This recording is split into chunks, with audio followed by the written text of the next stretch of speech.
Welcome back for the second day of the Social Innovation Forum 2025 here in Brussels. I hope you all had a wonderful evening and enjoyed the exchanges over dinner. And I trust you are ready to engage in more discussions and interactions about building more resilient societies across the European Union today. Before we dive into today's agenda, we are honored to welcome Nerga Poschkete, head of the European Competence Centre for Social Innovation, and it is my pleasure to give her the floor. Nerga.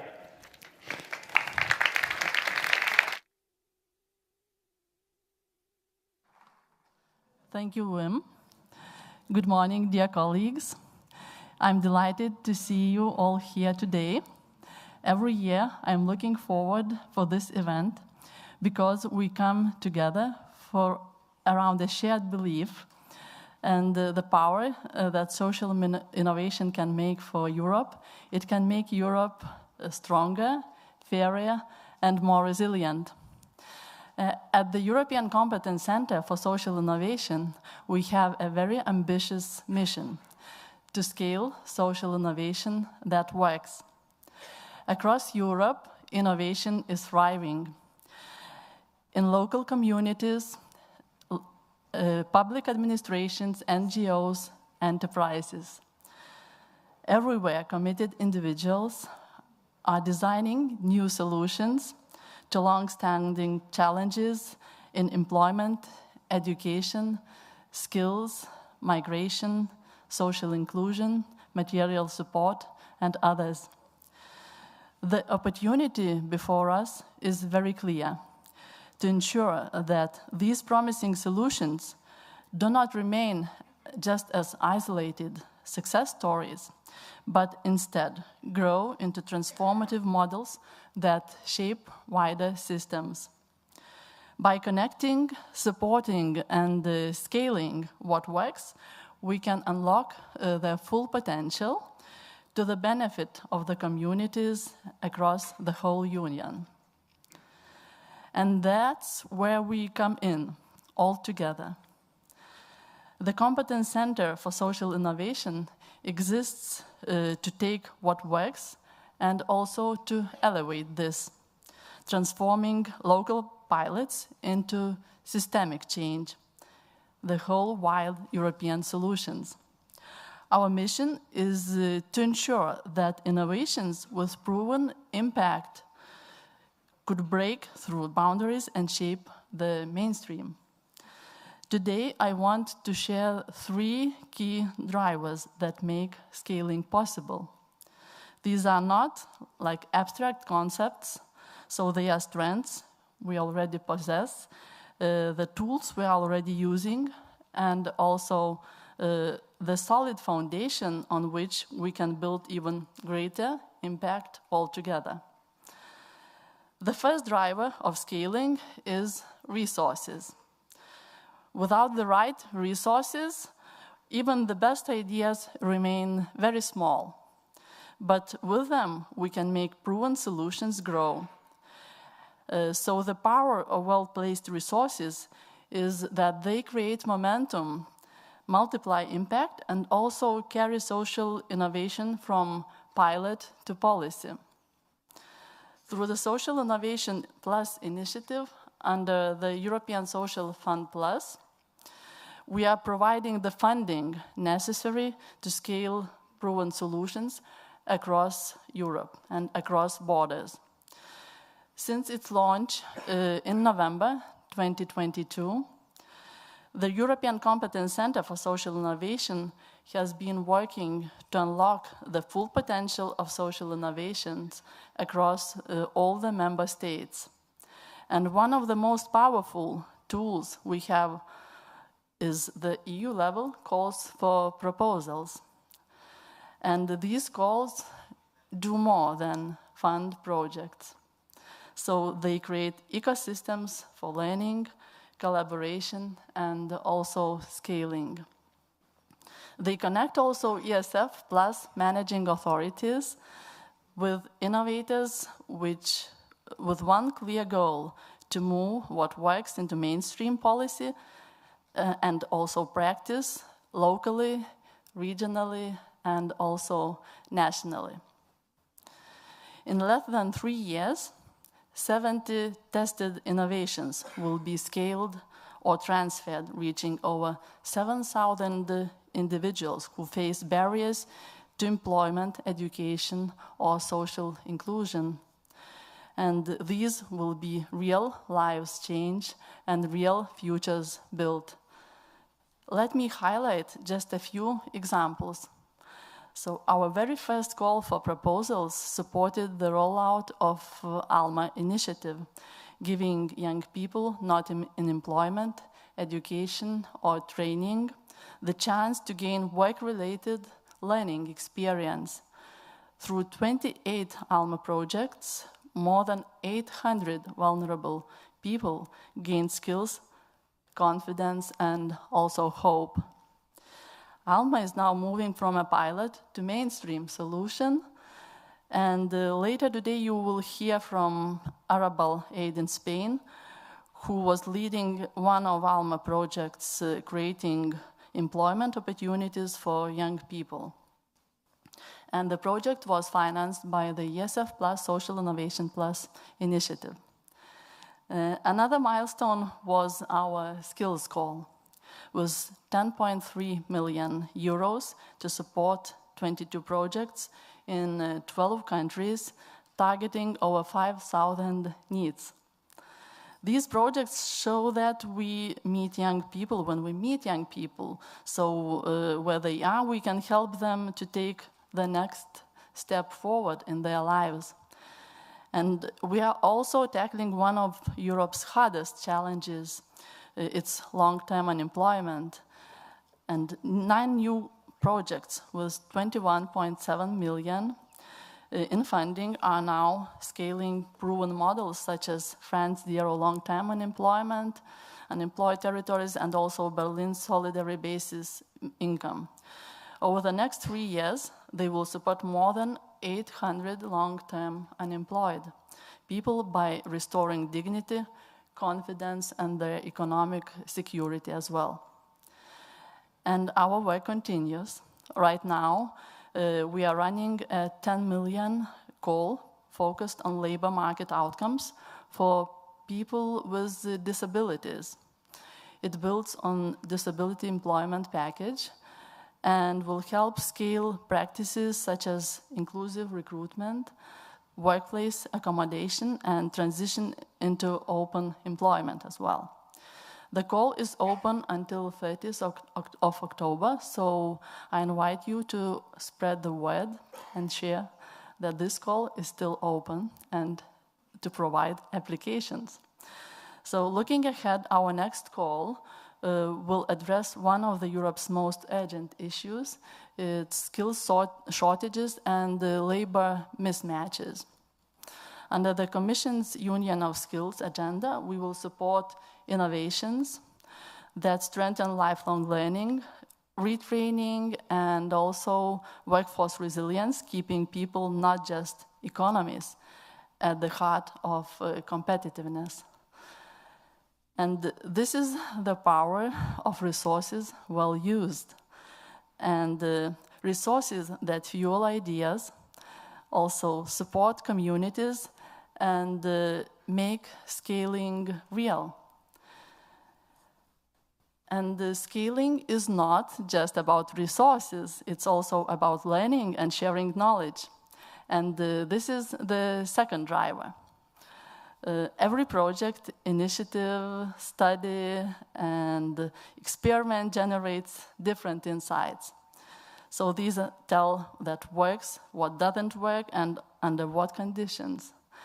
If we keep that knowledge locked in one place, so we waste its whole potential. But if we share it, we accelerate learning across the whole Europe. So that's why the Competence Centre for Social Innovation under the ESF Plus Social Innovation Initiative invests heavily into knowledge exchange.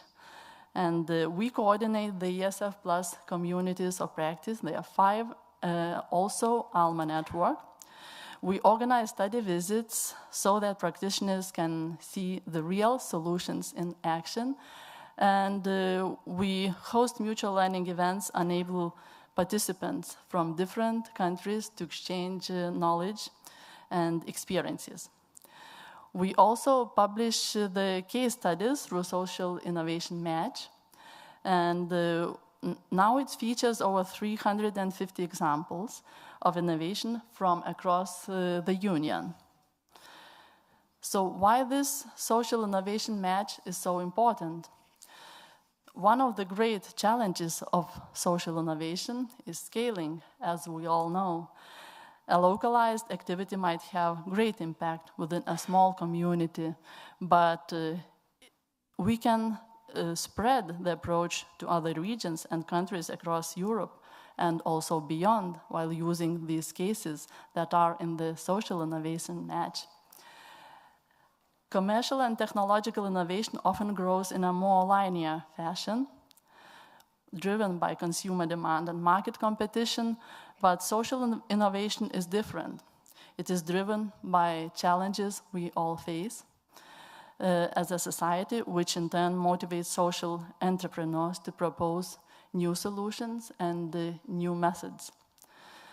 That's why we often see similar solutions emerging in different places, with shared approaches, experiences, and also common purpose to resolve societal problems and effect the long-lasting change together. In this sense, there is no competition between different social innovators. Instead, there is a need for connection them. And Social Innovation Match is a vehicle for that connection.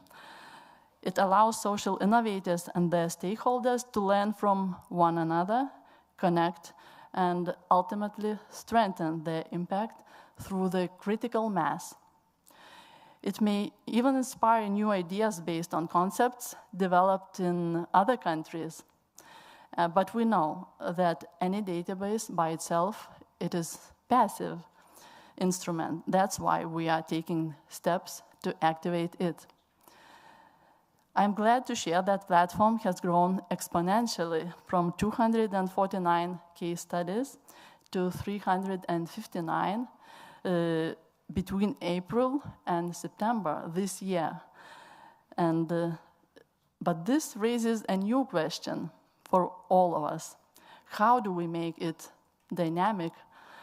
So how do we help these social innovators connect with each other, with managing authorities and also with national competence centers? And that is the reason we have established the showcase that you will see today. And after piloting the exhibition last year, we wanted to bring the case studies to the center stage, because ultimately it is the social innovators themselves who must be at the heart of our program. With their critical mass, we can demonstrate and also maximize impact and show that social innovation has truly come of age. Even knowledge is not enough on its own, because scaling is not about knowledge. It's not only about knowledge. It's not a technical process. It's very deeply human. And that brings me to the third driver, which is passion. Scaling resources people who scaling requires people who believe that change is possible and who are prepared even to fight for it. That passion is right here in this room, everywhere. And it is the passion of managing authorities who take the risks to fund something new. It is the passion of NGOs who never give up the excluded groups of people. It's the passion of researchers who insist evidence against and before opinion. And it's the passion of people with lived experiences who demand that their voices shape the solution meant for them. Without passion, scaling would be impossible, because scaling is hard. It means challenging the status quo, rethinking policies, and also sometimes confronting even vested interests. But passion sustains all of us. And passion creates community, the community of social innovators. We are building together through the Competence Centre for Social Innovation, the 5 ESF Plus communities of practice, and the ALMA network as well. This community is our greatest strength. Resources can be spent, knowledge can be stored, but passion lives in people. And when people come together, the passion grows. So let me place this passion into a wider European perspective and a new policy horizon. The European Commission's recent SR report calls on us to see today's challenges: energy, health, migration, security, as connected parts of one bigger picture. Europe is now at a critical moment. Small fixes are not enough. We need to rethink the systems as a whole. And traditional policymaking is under pressure right now, as Europe designs its next framework program and deal with issues of security, unity, and also competitiveness. We must add new tools, especially social innovation, to respond at the speed and scale required. Can Europe really be secure without reliable food, water, energy, and effective social care? This means shifting from a focus on efficiency to one on resilience, regeneration, and well-being. In this context, the National Competence Centres for Social Innovation represent a new social innovation infrastructure capable of listening to early signals of stress or opportunity and responding with great agility. Policies can benefit from this test, learn, adjust approach, trying out pilots, tracking how systems respond, and making changes in real time. To succeed, we also need new capacities, strong data systems, participatory foresight, and deep cooperation with cities, regions, businesses, civil society, and social innovators. Together, we can spot risks early and unlock new opportunities that are here. And this is how we can unlock Europe's latent capacity for collective action. None of what I have shared today would be possible without the extraordinary collaboration that underpins our joint work. Thank you to our European Commission colleagues whose vision and leadership continue to create and the space for the innovation to flourish. Thank you to our outstanding team of experts whose knowledge challenges and sharpens our thinking. Thank you to the researchers who insist evidence before opinion. Thank you to all members of the 5 communities of practice and the ALMA network who bring leading through mutual exchange events and share their experiences. Thank you to social innovators, the ones creating the real change in communities across Europe. And of course, thank you to the whole team, extraordinary team of the Competence Centre for Social Innovation, whose daily work turns ambition into action. Thank you all, and you are the reason we are here, and you are the reason our work matters. Let me close with a call to action. We scale social innovation that work, but we cannot do it alone.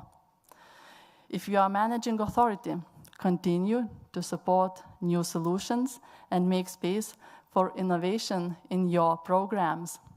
If you are a practitioner, share your knowledge, your successes and your failures so that others can learn from them. If you are part of our community, bring your passion, because it's your commitment that transforms pilot into policies and experiments into the systems. And scaling social innovation is not easy, but it's necessary. The challenges we face, from demographic change to climate transition, from inequality to digital disruption, demand more than local pilots. They demand systemic change. They demand solutions that work not for a few, but for millions. And that is the power of scaling. That is the mission of the Competence Centre for Social Innovation. And that is the journey we are on together.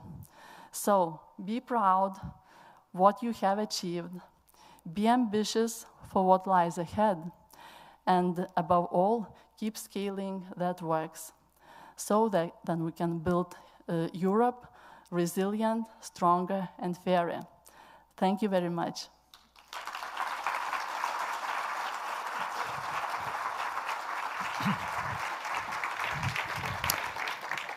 Thank you very much, Neringa, for your opening remarks, for sharing all the information, and for sharing your enthusiasm and passion. Of course, day one gave us a wealth of insights, I think we can say, from keynotes to interactive workshops. And we thank you for your active participation yesterday and your engagement.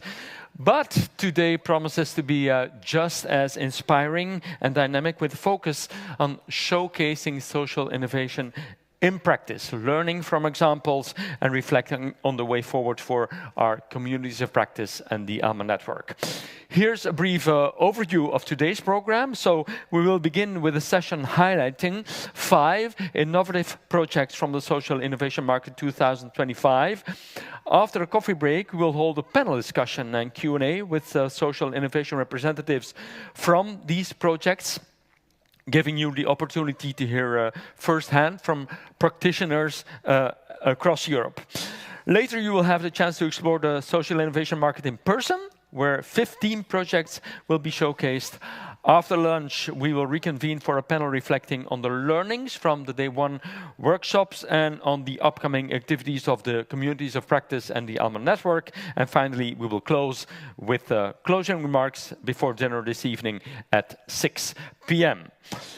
But first of all, we now move into a particularly exciting part of today's agenda, the presentations from 5 outstanding projects that are part of the Social Innovation Market 2025. These projects represent, of course, innovative approaches to addressing challenges in employment, in education, in skills, in social inclusion, and they demonstrate the power of social innovation in action. And what makes this session even more special or spectacular, I might say, is that these projects that will be presented shortly on the stage have been selected by you, by our community, the members of the ESF Plus communities of practice and the ALMA network and the wider community also on LinkedIn, all took part in this selection process. And we are truly grateful, of course, for the tremendous interest that you've shown, because more than 3,600 votes were cast to help identify the 5 projects we will see today. This is a level of engagement that is really exceptional, I think, and it shows the vibrancy and the strength of our community. Each of the selected projects will now have the opportunity to present their work briefly, share results, inspire us with their vision for the future. And after each presentation, and also now, you will see a QR code on the screen.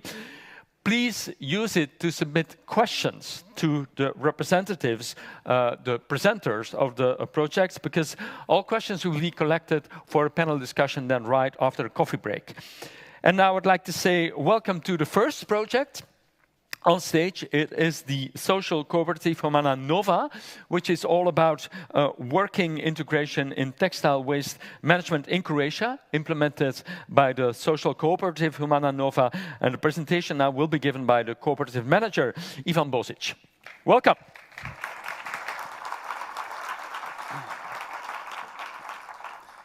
Thank you very much. So once again, my name is Ivan Božić. I'm representing Humana Nova from Čakovec, Croatia, social cooperative which is active last 13 years on the national market. I'm very proud to be today here with you to represent our work and our mission and vision and our vision for the future. So first, I will say about the problem how we established our social cooperative. The textile waste today is the second most biggest problem in the world. Of course, we have a lot of people with disabilities or other marginalized groups of people unemployed, and we are the first social cooperative in Croatia, or social enterprise in Croatia, which turned this waste into the opportunity in employment. So we are a non-profit social cooperative established in 2011. We have sustainable circular model. Everything what we collect from the textile we can turn into the new product. So we deal with textile waste management in general, collecting, sorting, reusing, upcycling and recycling. We have responsible textile production and sales, where we use also the collected old textile, but also we use also the eco-certificated and recycled materials in local procurement. We have also community education, lectures, creative workshops, textile collection actions. So we have inclusive employment and training, jobs for persons with disabilities. And what's also unique that 100% of our profit end of the year we reinvest back to the new working places, the new technologies, the new solutions. But after we pay 18% of the taxes, where we are the only country in the European Union, where we tax the 100% of the profit. About impact, I will say updated data.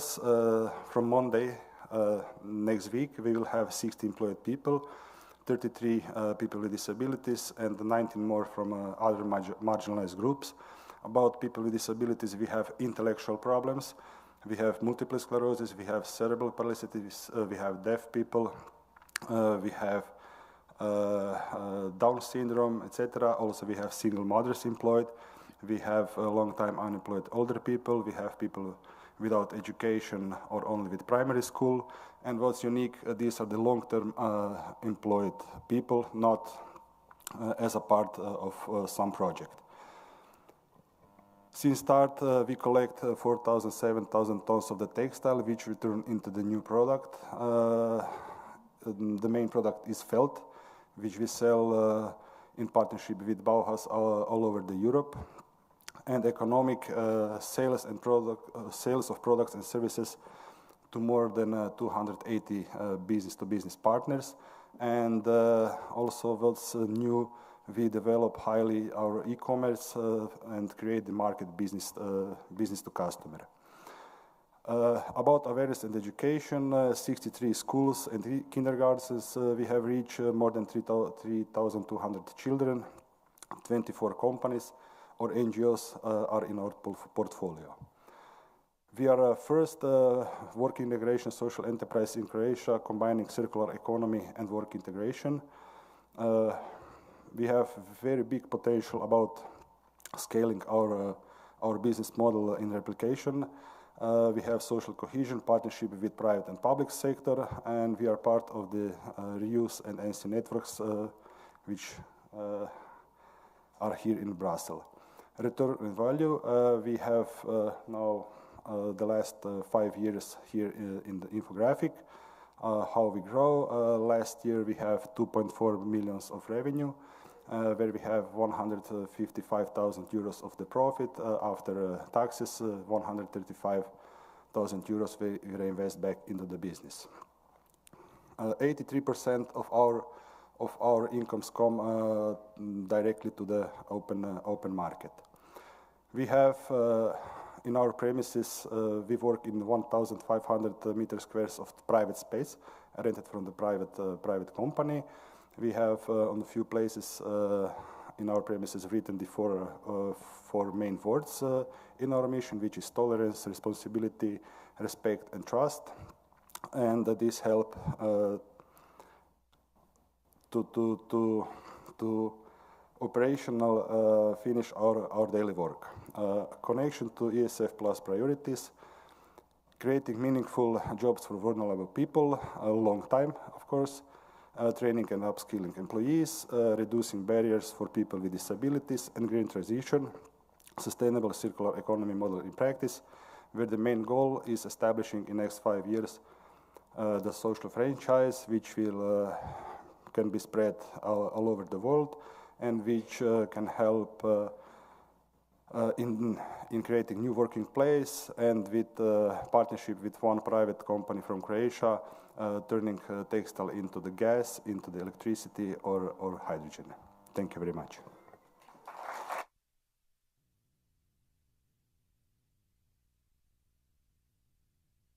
Thank you, Ivan, for your presentation. And so a small reminder to all of you, the QR code is right here. With that, you can already send us some questions for Ivan's project, and we will pick the questions up during the panel discussion with all of these social innovators on the stage later.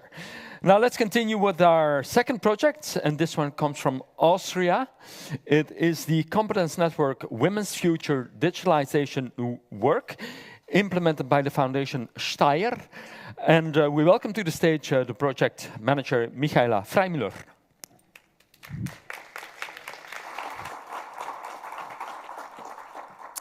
Hello, everyone.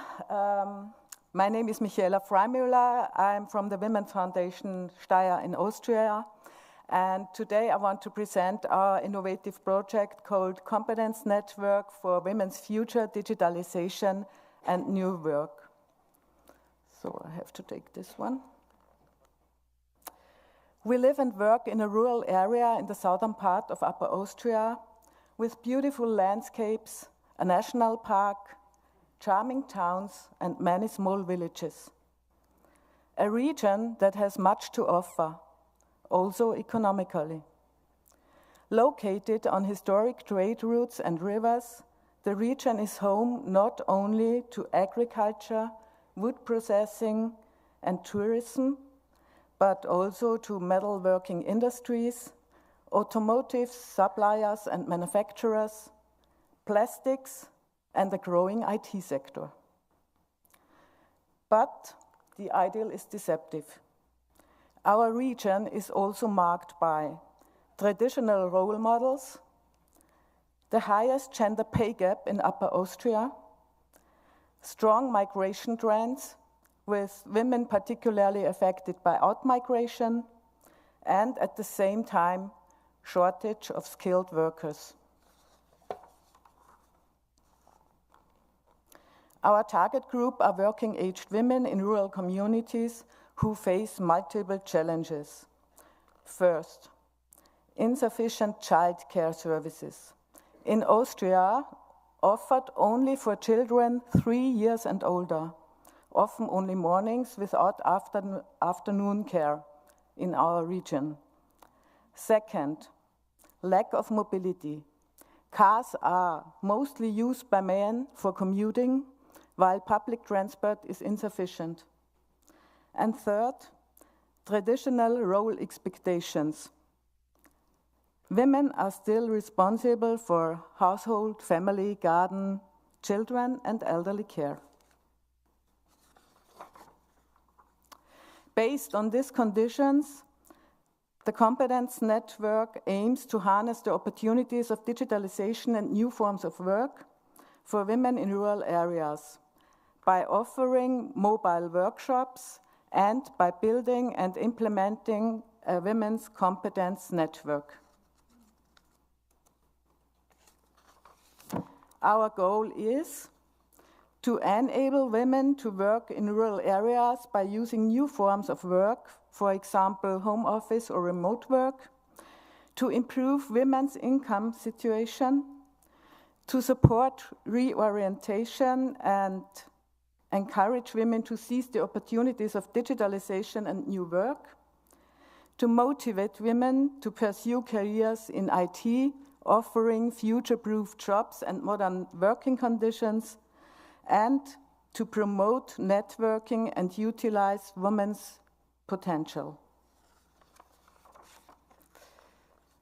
We offer mobile and modular workshops. We take laptops directly into the communities. You remember the lack of mobility? Not the participants come to us, we come to them with our workshops into their communities. Women choose from the offered modules based on their interests and personal needs. Training to build and expand digital skills to improve personal and professional competencies. Individual coaching for exploring career options and planning first steps. A flexible timetable, which means content, duration, and timing are tailored to our participants' needs. All in all, a participatory, innovative, and regional approach.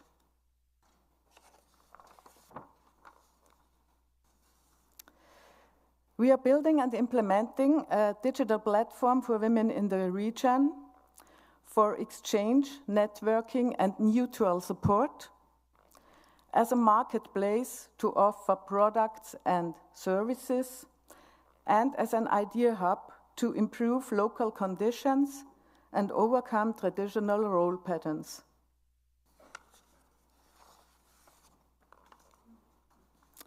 So far, we have realized 2 workshop series in 2 different communities, and the third one will start next week in a third community.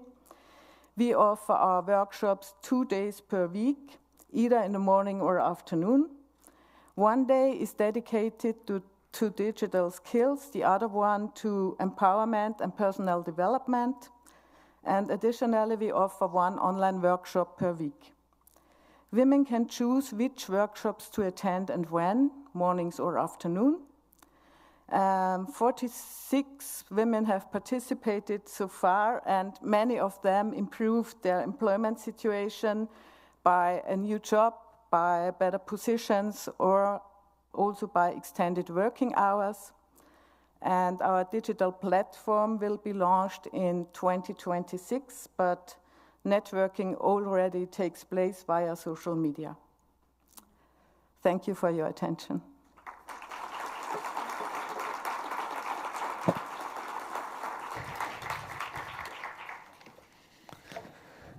This was the project from Steyr in Austria, very beautiful region indeed. Once again, I invite you to send us some questions. We already see some questions coming in. As I said, we will pick them up during the panel discussion.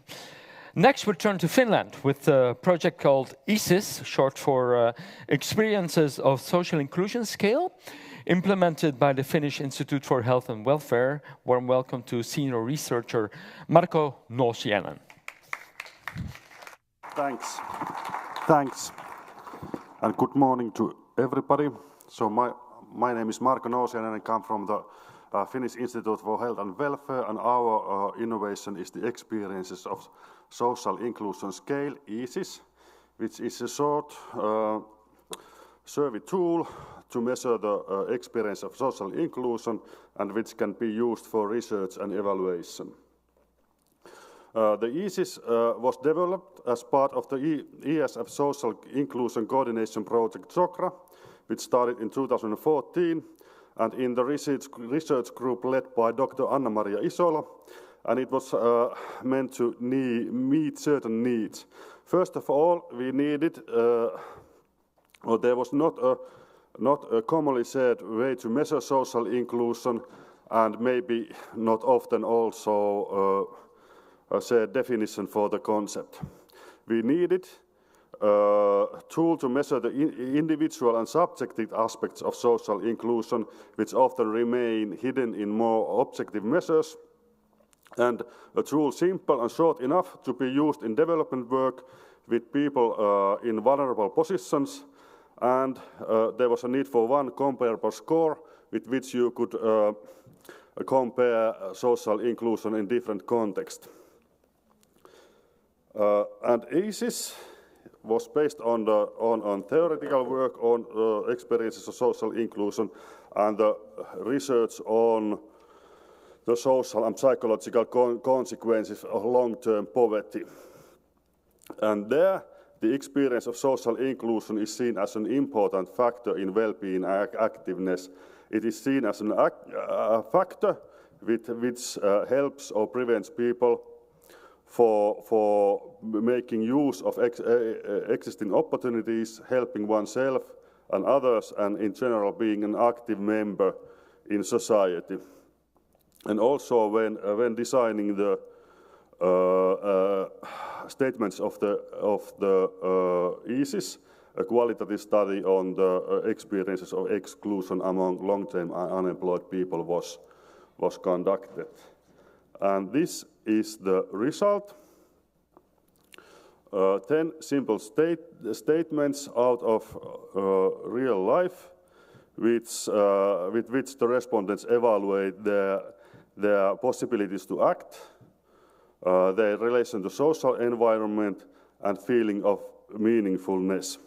And unlike many other inclusion scales, the ESIS is not tied to certain cultural or social background, not to certain diagnosis or social problems, institutions, or so on. It suits the rich and the poor, just anybody who can read these statements and answer these questions. The ESIS was validated with research among some 800 ESF project participants in Finland, and it was found to be very reliable in depicting social inclusion. And this is especially because we know that weak experience of social inclusion is connected to many different forms of disadvantage, like poverty, unemployment, school-related violence, unemployment, old age, and so on. And we also know that strong experience of social inclusion can protect people from mental strain or anxiety, and recent study also shows that it can even predict a willingness to take part in combating climate change. In Finland, several large population studies have used the ESIS, one of which is the Healthy Finland survey, which probes the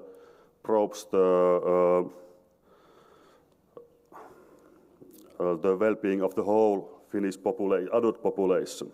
So this slide shows what you can do with the ESIS. First, it can be used in population research to identify the groups that are most in need of help in social inclusion. And in Finland, the ESIS results are made publicly available through the Sotkanet statistical service, where the decision makers can find important information on social inclusion in their own area. Or then, on the other hand, you can use it in evaluating the effectiveness of interventions and programs as part of follow-up questionnaires to see if any changes happen in the participants' social exclusion during some project or intervention. And some 200 NGOs have already been, NGOs and projects and even government officials have already been using it in their evaluation. And in the ESF social inclusion priority, it is especially useful in generating data on soft outcomes when impacts on employment or health, for example, are out of reach. So this innovation was made to improve decision-making and the effectiveness of measures promoting social inclusion, and especially to generate knowledge on the successes of the ESF social inclusion priority. It is available without cost, and there are some 20 language versions available today, and it also has been added to the online evaluation platform Hyviä recently. So feel free to visit this website where you can learn more about the ESIS, or come to chat with us in the innovation market today, or contact any of our team members. Thank you very much.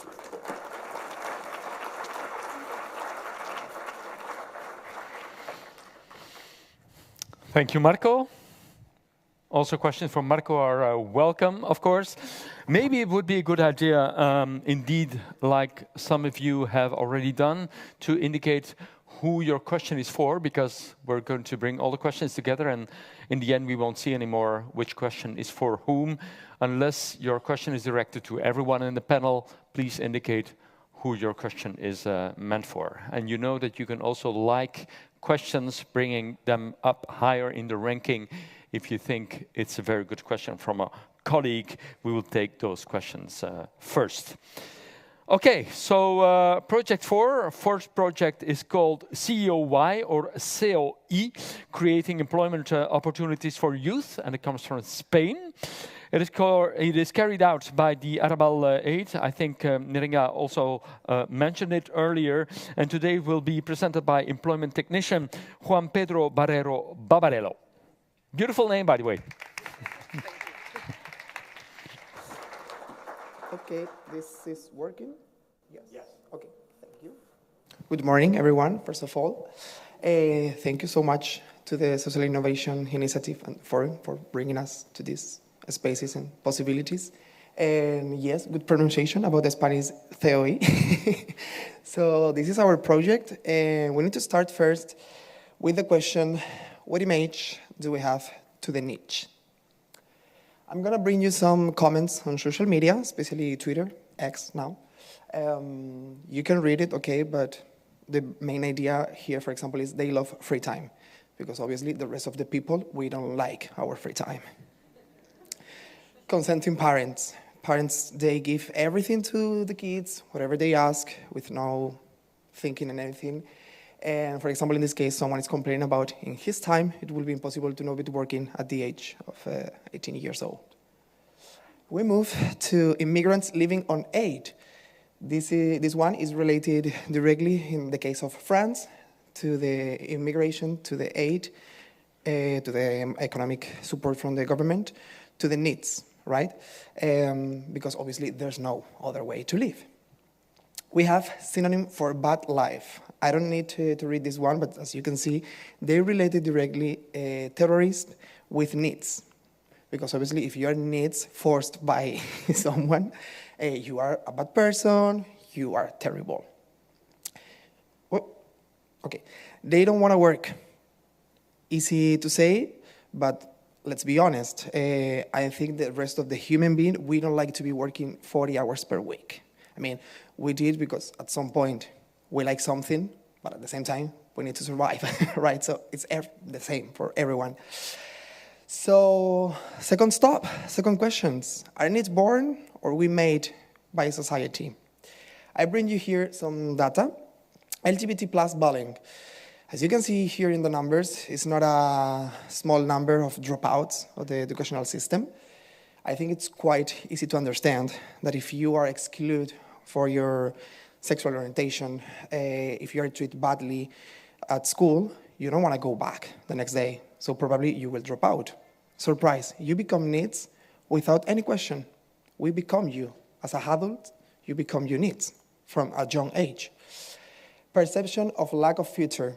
We have a research of Spanish teachers, as you can read, they have no perception of a good future because of the, let's say, not updated knowledge of the school or university. So if teachers are not bringing hope to the student, how can we expect the student to be prepared for the future and to be working with the condition that we have nowadays? Plus this, we can have family problems, socio-economical status, the inequalities, early family problems like taking care of a younger sibling, for example, at home all time because of lack of resources at home, right? Or divorce, parents, whatever, and mental health problems. Here it appears our association, Arrabal ID. We have a problem. We have needs that somehow clear. We create needs by society because we are excluding them, not giving them the opportunity. And we have Arrabal working for the social and labor integration of disadvantaged people. But we need more tools, we need more funding, we need more resources. So that here we have ALMA call. I know that most of you already know ALMA, but I know that some of you have no idea about ALMA call. So what is ALMA call? They see this blue group, as I told you, needs people. We have low qualifications, no job integration, low self-esteem, no self-confidence. And ALMA wants to transform this life in the green loop, in this green circle with more job integration, high self-esteem or high self-confidence, right? How do we work with them? Through these three phases: preparation phase, mobility phase, staying abroad, right? And follow-up phase. What they are going to do on this mobility phase? We are going to provide them a work-related experience, internship abroad, so they can try how it's to be, or supposed to be, a real adult, right? We set some standards, I mean, from the ALMA call, like from 18 to 29 years old, right? And we go through all this process. Obviously, as any program, first of all, you need to set some agreements or sign contracts with transnational partners or national partners, right? In this case was a transnational one. You have to select the participant, 30 people in our case. You have to prepare them. How are you going to prepare them? I'm going to tell you some examples, a little bit later. Then you have the mobility phase abroad, giving them an internship. But it's not like leave them living abroad alone. We need to accompany them. You need to follow up them abroad and here. Here you have our supposed to be needs. Being needs means being in a process of transformation. This is our transformation in 3 countries: Lithuania, Germany, and Italy. 10 per group. We have the preparation phase. As I told you, what we do in this preparation phase, we talk about a cooking workshop to give them some basic skills to survive abroad, to live, let them be independent. We have a sexual education workshop because, I mean, they are adults at the end of the day living alone for the very first time abroad. We have been talking with the families, involving them during the whole process, right? We have been playing Italian bingo to learn the numbers. We have the mobility phase with internship abroad, 2 months to be exactly. In our case was 17 days. And I was living with them, separate houses, but accompanying them through the whole process for any question, any doubt they may have. And then we have the go back to Spain with the follow-up phase. It's not just following them and let them alone. No, it's teach them how to prepare a proper CV, a motivation letter, how to apply for a job, how to prepare an interview for a job. So we have individual sessions. Some of them, they had internship now in Spanish company. They have jobs. They have go back to school or to the high school or to the university, right? So somehow they were going back to the society. So we need to put in numbers this to finalize this presentation. So let's go to talk about numbers, our results. Profile we have. First of all, we have 96 registrations, right? And we try to have gender balance. You can see here the percentage of the years old and the studies, the background studies, the academical level. As you can see, only 17% has university degrees. The rest was, in Spanish we call it ESO and bachiller, basically high school, and VET, vocational educational training. But what happens? Yes, you can have a high school degree, university degree, but we have the background that specifically 17 were the most vulnerable youth. We have 22 registered in our regional employment system, looking for a long time, during a long time for a job. We have 2 people receiving economical support for the government for unemployment. And a big important thing, no person with disability physically or mentally, but it doesn't mean that we didn't have people with disadvantages. I don't know if you realize in some picture you saw a girl with a covered face by a black point. It's because she was a victim of gender-based violence, and by the Spanish law, we need to cover the face for the protection to avoid risk of the victim. We have been working with people with addiction to some substances, or for example, one of the participants actually was homeless, right? So we try to help them as much as we can. And how we reach them?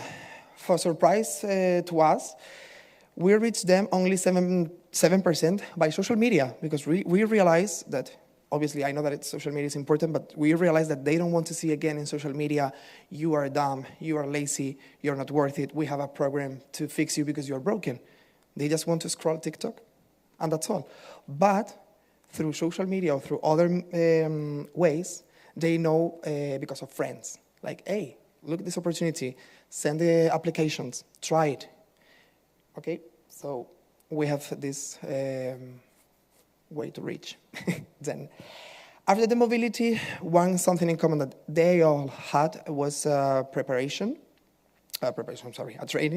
That was, for example, the Sustainable Development Goals of the Agenda 2030 from the training center CIFAL of the United Nations in Malaga. But also they were performing different things at the same time, like working, studying, or having job.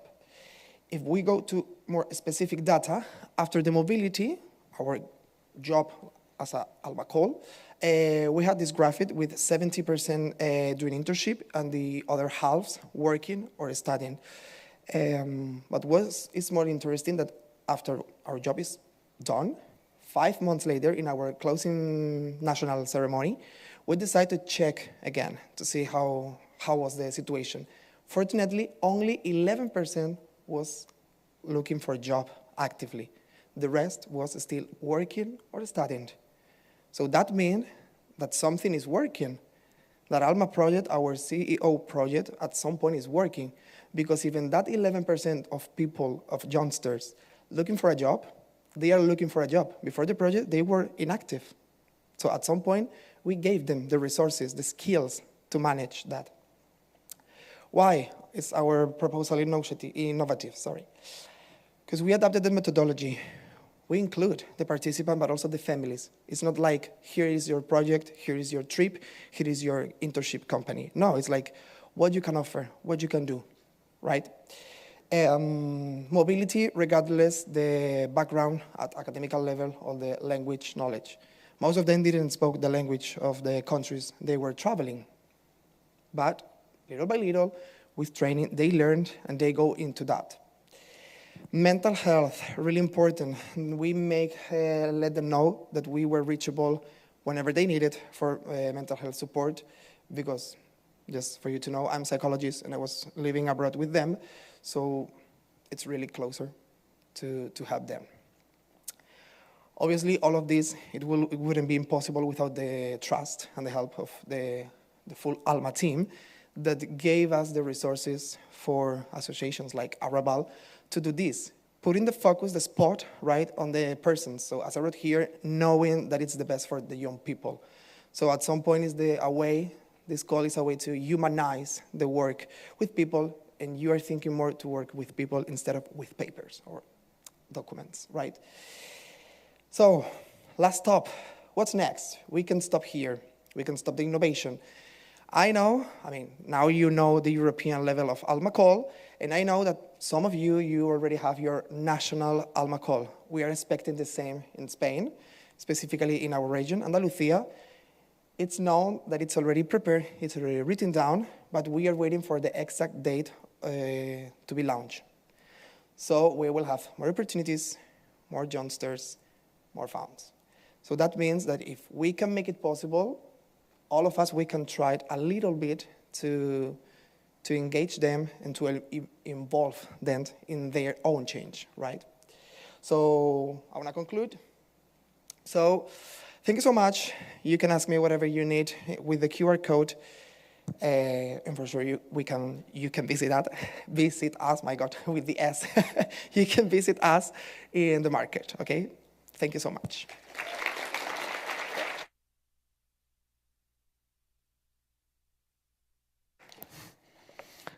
Thanks, Juan Pedro. Very beautiful project. Impressive results indeed. And also Juan Pedro will be joining the panel. The last project, the fifth project, final project, comes from Germany. It is the Solidarity Basic Income implemented by the Berlin Senate Administration of Labor, Social Affairs, Equality, Integration, Diversity and Anti-Discrimination. Mouthful indeed. And the presentation will be held by the head of the division, Margret Sauner. Willkommen.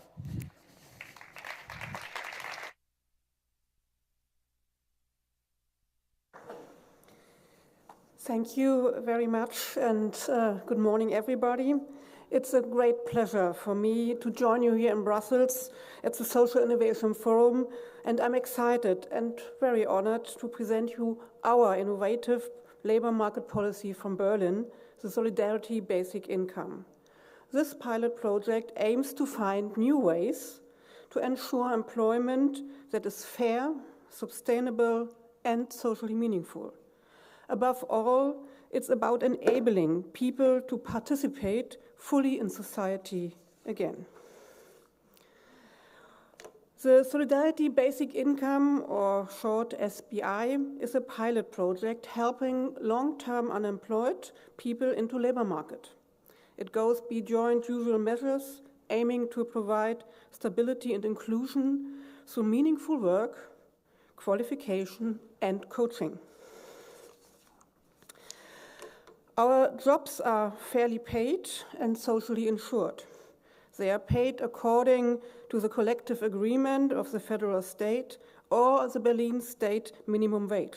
Most importantly, from the start, the SBI offers long-term security. After the funding period of 5 years, no one is forced back into unemployment. If no transition occurs, a permanent position within the state of Berlin is guaranteed. The Solidarity Basic Income has run for more than 5 years, beginning in July 2019 and concluding in December 2025, which means that the project period is now entering its final 3 months. Over this period, 1,000 formerly long-term unemployed individuals have joined this program. They found employment with non-profit organizations, institutions in the culture or something like that, municipal companies, and district administrations. All of the additional jobs are created through the SBI, were designed to bring tangible benefits to Berlin's urban society. This shows that the ambition of the pilot reaches beyond simple job placement. The aim has been to develop a new, socially integrative approach to labor market policy, one that promotes social security and creates added value for society. The project fosters participation, self-confidence, qualification, and social integration. And throughout the full 5 years, every worker was accompanied by continuous individual coaching. The participants include Berliners who have been unemployed between 1 and 3 years, as well as people in different circumstances like homelessness. Joining, and that's important for Germany, has always been voluntary and never tied to sanctions. The work areas include schools, daycare centers, neighborhood help, public transport assistance, parts of education, and support for vulnerable groups such as the homeless or the elderly. And I can give you some figures just right from the sozusagen working place, not all, but sozusagen I have some figures from September 1st, 2025. Some outcomes are summarized as follows. 267 moved into regular jobs. 6 began an apprenticeship. 68 retired. 130 returned to unemployment, most in the first months after being sozusagen not fitting in this time. 1 started a business, 3 entered further education, 97 left for reasons such as health or relocation, and 159 took up the guaranteed permanent employment with the state of Berlin. There is more to come because a great number will come in the next months. At its launch in July 2019, the budget was around 167 million euros from Berlin State. By September 2025, the volume amounts to be about 147 million. This is a major investment in people and social cohesion. More than 80% went into non-profit organizations for salaries and equipment, a bit to the companies for the municipals for the salaries and the things, and 6% specifically for further education and training. We are very happy to be able to develop our insight and our experience from the SBI with a new project where we will adapt key elements of the SBI to tackle long-term unemployment for specific target groups, especially for people with health issues. On September 1st, the Trans-European ESF Plus project, Bridges to Employment, Empowering Through Sustainable Careers Pathway, called Bridges, was launched with a budget of 3.6 million euros and a duration of 36 months together with partners from Dublin, Vienna, and Bologna and Berlin. We are very grateful to the European Social Fund Agency for supporting this project, which is funded by the European Social Fund Plus under the Social Innovation Initiative. And for the last, I invite you to explore personal stories of some of the individuals who joined the Solidarity Basic Income. Their experience brings this project to life beyond the numbers, especially also for my colleagues and me. And you can find the stories on our website, and I will invite you at the social market, where you can also see something just for reading and just from some films, and I thank you very much for your attention.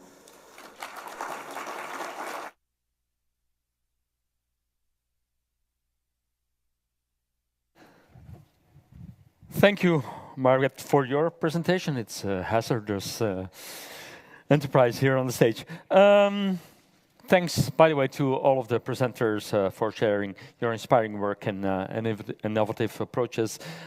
These contributions really highlight the diversity and the creativity that are really at the heart of social innovation in Europe. I can see that you've been very busy sending us questions. Very good thing that is. Please continue.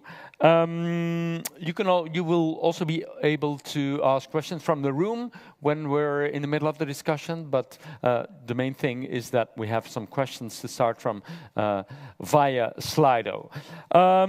First, we will take a short coffee break, another opportunity, of course, for you to network and hopefully also reflect on this morning's presentations.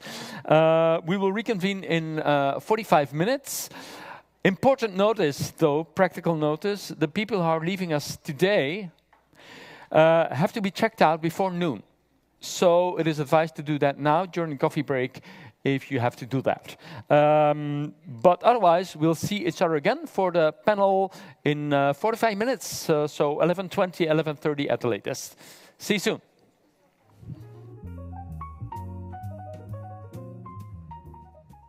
Welcome back, welcome back.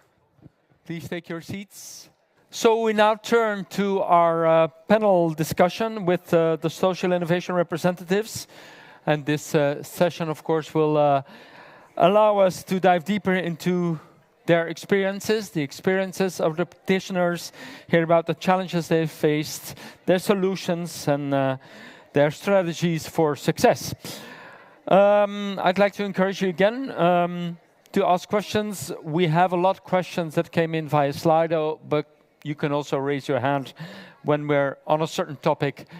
When you have a follow-up question, no problem. I'll try to keep an eye on the audience as well. And so I'd like to invite you all on the stage. Ivan, Michaela, Marco, Juan Pedro, and Margaret. Please take a seat. There's a microphone for each of you.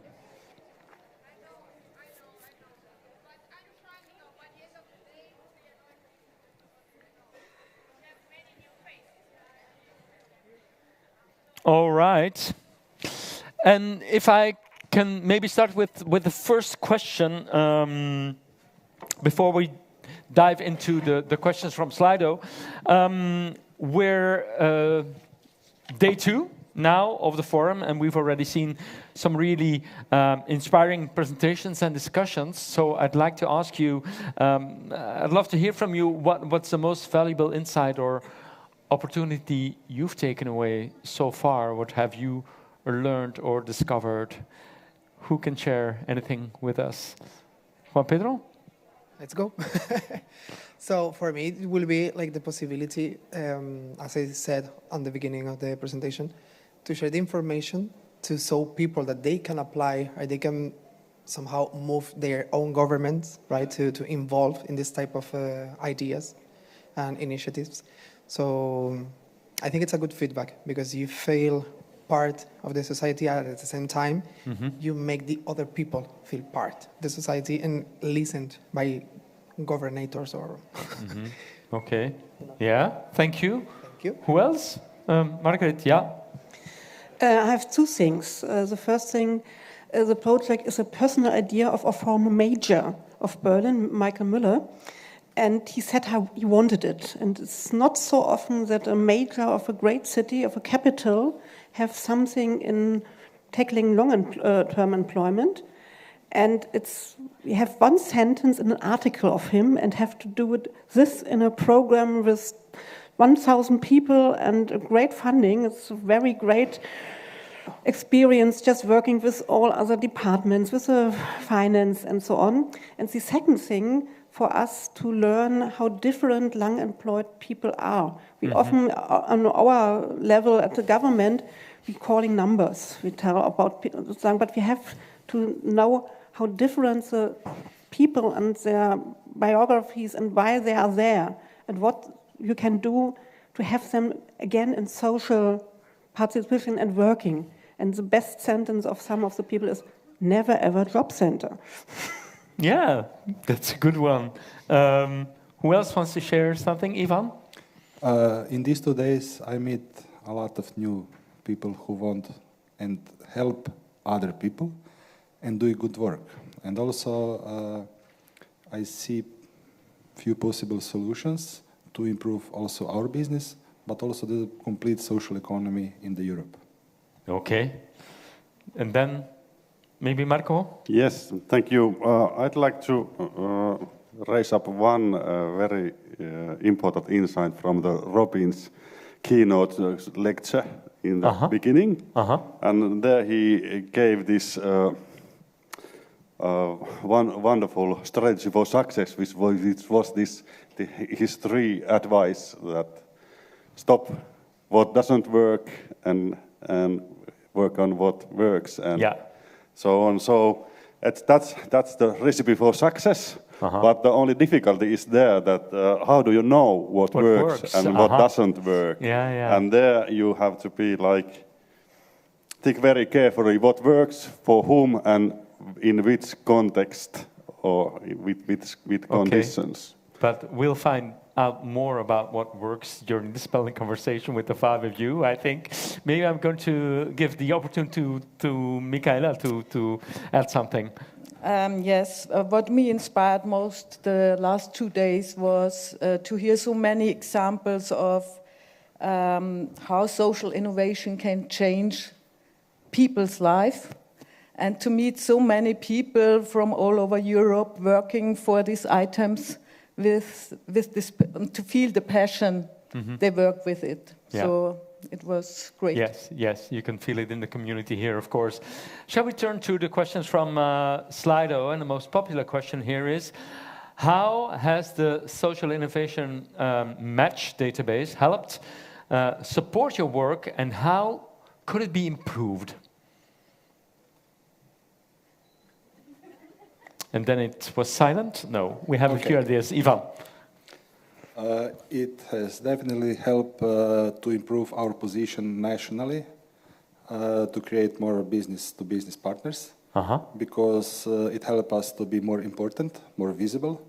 Also help us to connect, I think, 3 possible partnerships for the European projects in the last 3 months. And for me, that's more than enough. And actually, how could it be improved? I don't know the answer. But more visibility always helps. Yeah, yeah. So visibility is a really important, positive thing that came out of the Social Innovation Match database. Marco and Juan Pedro also wanted to say something, I believe. Yeah. Yes, I will add to him that sometimes we want that recognition, and it is true that it's good, but also we need to keep in mind that most of us, we are, let's say, social initiatives. So don't forget that we have to be doing teamwork, you know? So for example, in our case, one of a really good thing that this type of initiative helped us was having transnational partners. We learn from them, we improve with them. If I have an agreement with a German entity and they have experience on one thing that I don't have, I will ask. So don't be afraid to somehow to show your weakness somehow. Marco? Well, if I take this selfish view about it, the wonderful thing that I'm here is the result of this, making this project in SIM. And I think it has worked very well, because we have had already, even before this date, we have already had many contacts and so on, people interesting about our innovation. So it has worked very well. Okay. I don't change anything. Yes, yes. Any thoughts on how the Social Innovation Match database could still be improved? Did you come across any hurdles in working with the Social Innovation Match database, or do you think it's the perfect tool and it cannot be improved?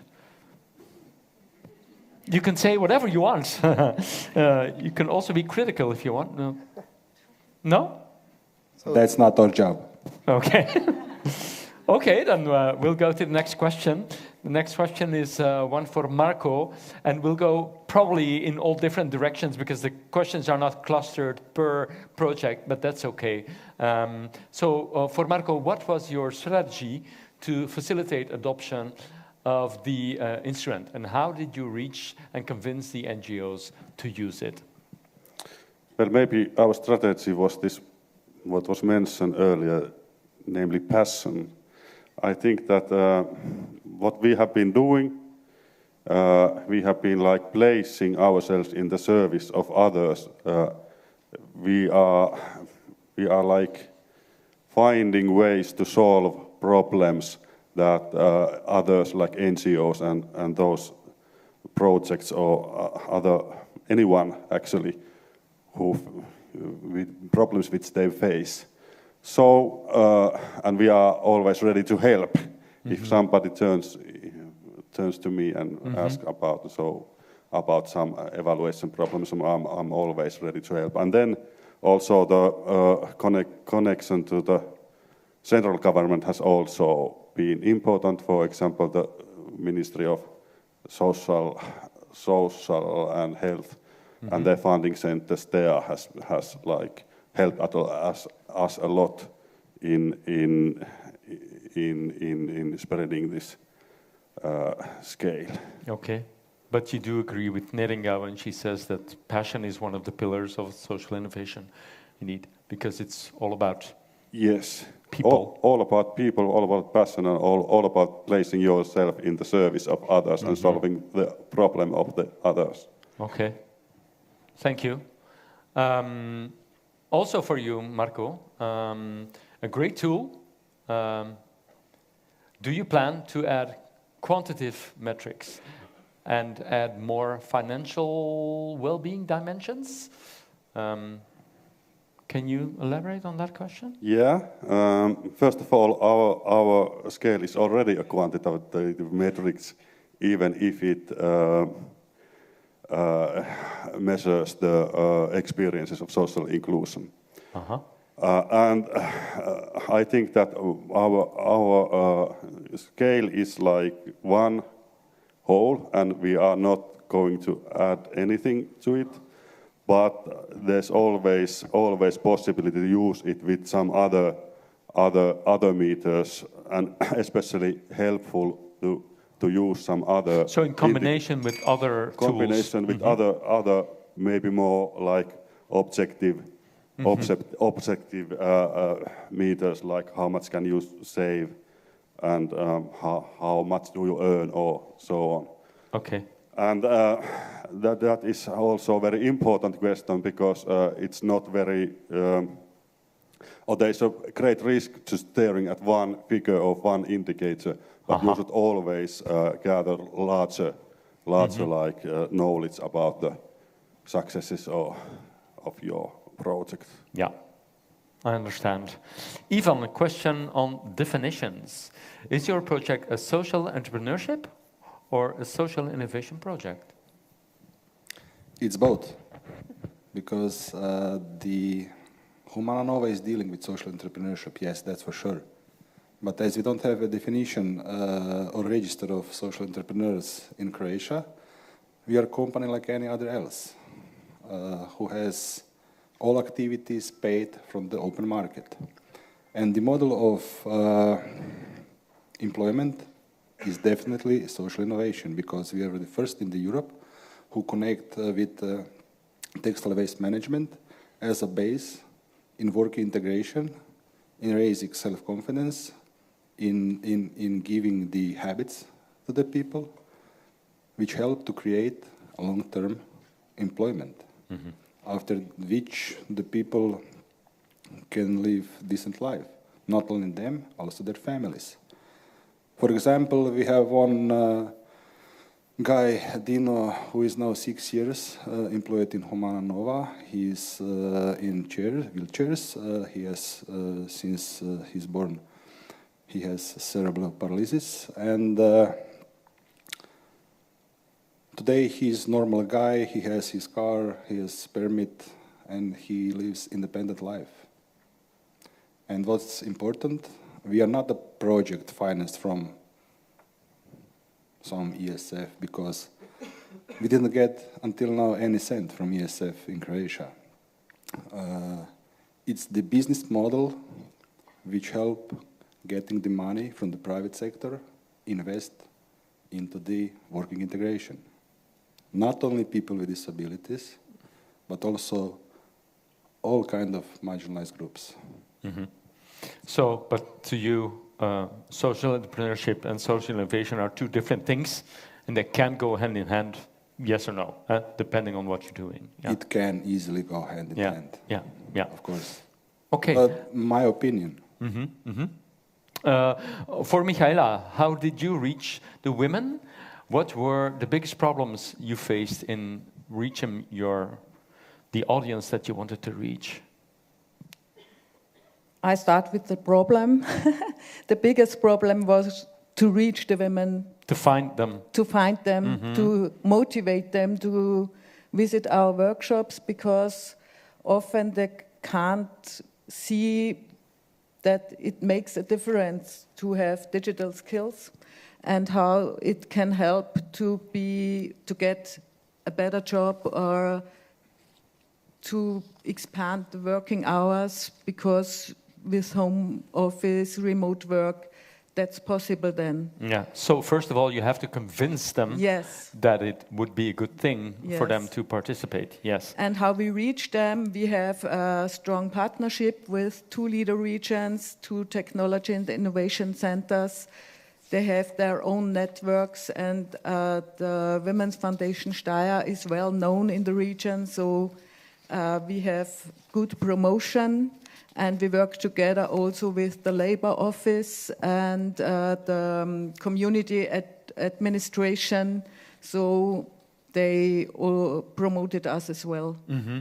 And could you give us some examples of the kind of jobs that women got access to when they were participating in the project? Very different.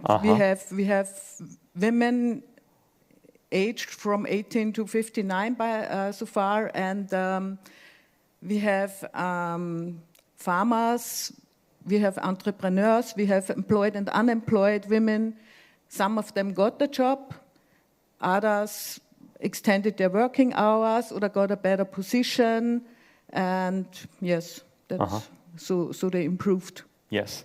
Is there still a lot of women that you could reach in the future? There's still a lot of people out there who could benefit from the program? Yes, yes, of course. Yeah.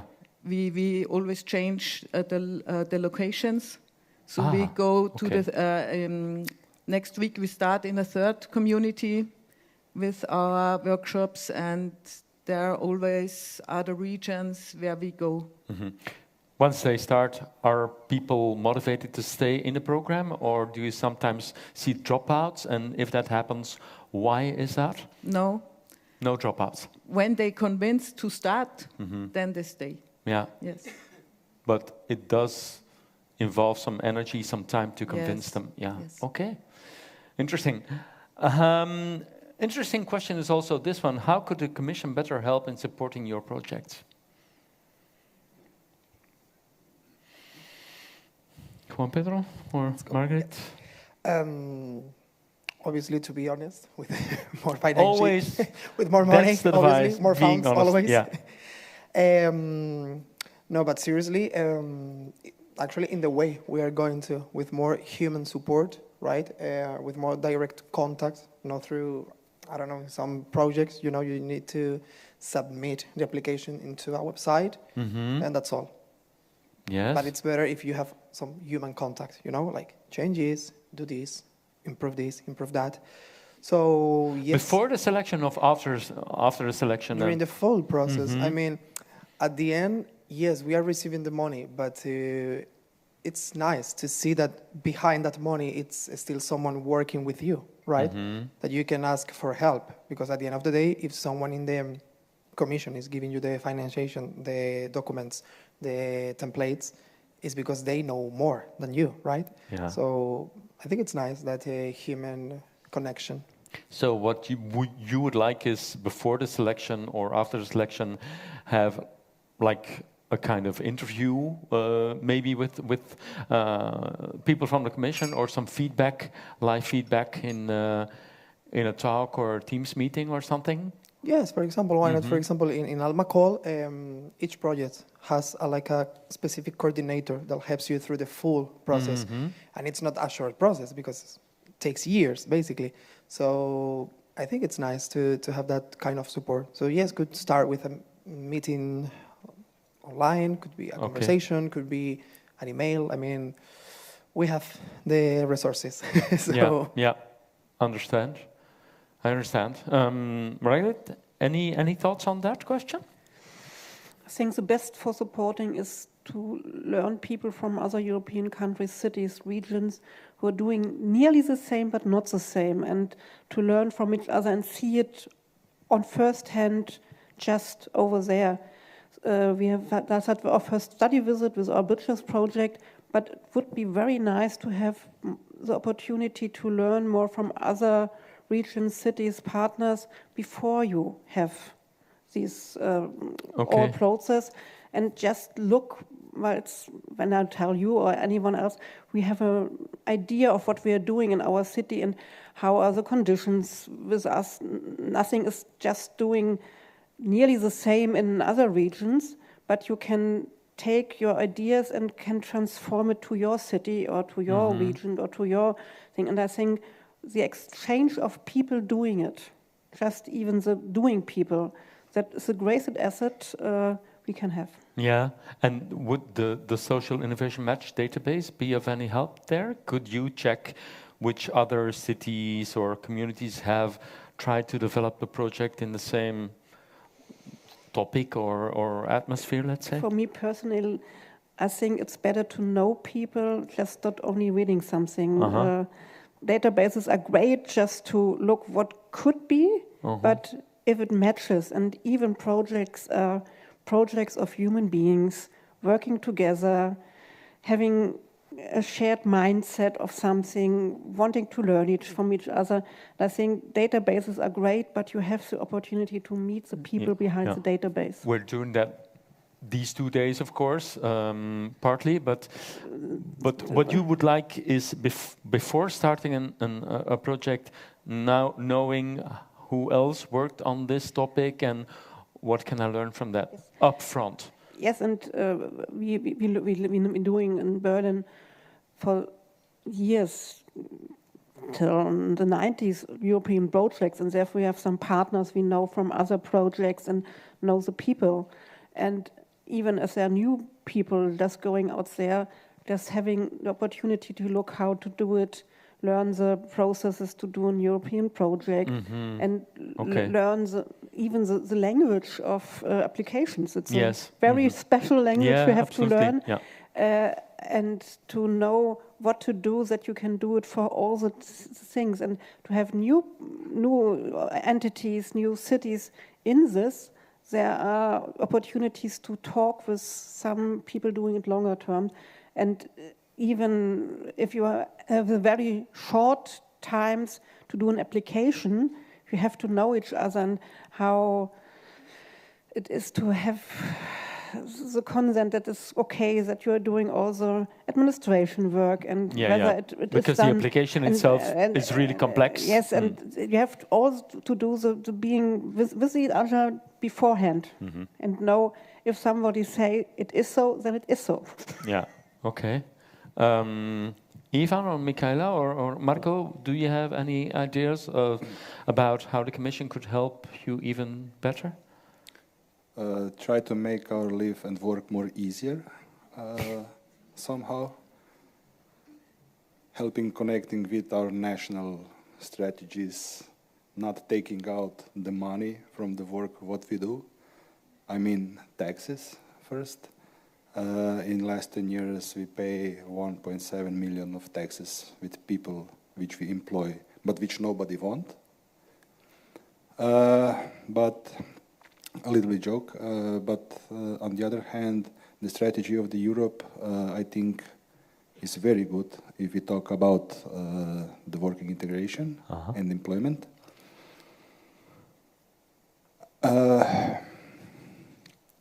Now we need more time, more support, if we are recognized, to be even more recognized.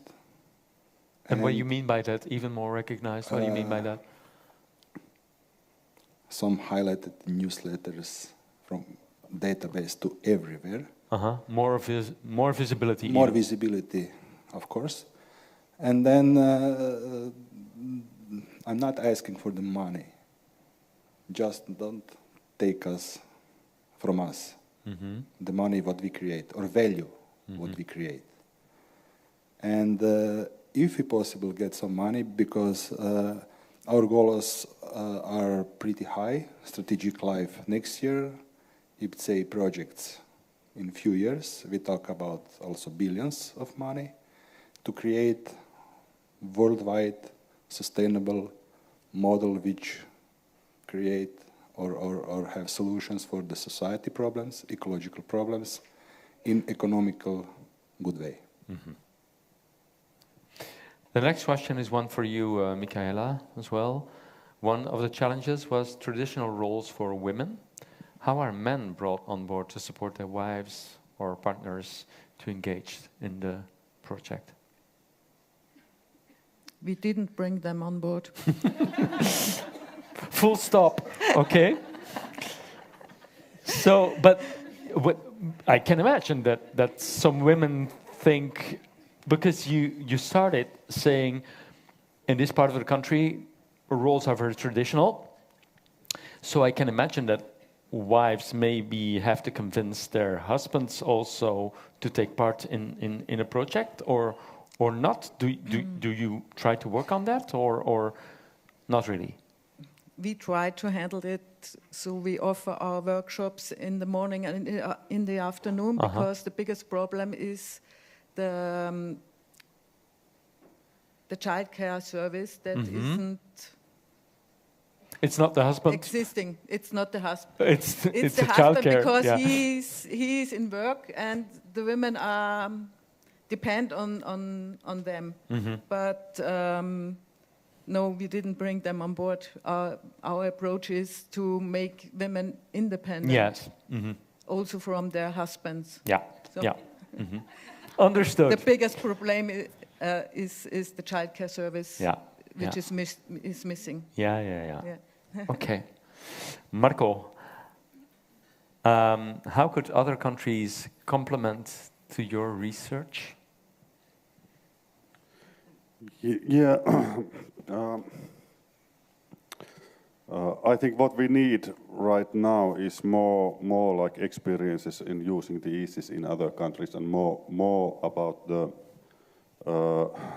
level of social experiences, social inclusion in the other countries. So it would be very like useful for us if we could gather this data and knowledge about using it. We have used the EASYS in Finland in several languages among the immigration population. So we have many language versions ready, but the experience of how it works in different contexts or cultures would be very important to us. We have some studies that have been done in other countries already exist. For example, in Germany it has been used, and in Israel and some other countries, but we haven't heard a lot of results yet. So a lot could be done. Yeah. Okay. To all the panel members, what does or would it cost to scale your social innovation abroad, including the sharing of your expertise? I don't know if that's an easy question to answer, actually, but Juan Pedro, what do you think? Actually, I cannot answer so much because in our case, ALMA is already expand abroad. So it costs what it costs. I mean, the fund is for that, to be abroad. ALMA helps with that. Yes, exactly. Yes. So I think maybe you can better explain. Is it a question that anyone else wants to talk about, Marco? Yeah? Okay, this question, answer to this question depends on how do you want to implement it. How do you want to use the EASYS? And if you make just little pilot, that wouldn't cost like so much, like a couple of days or weeks of work.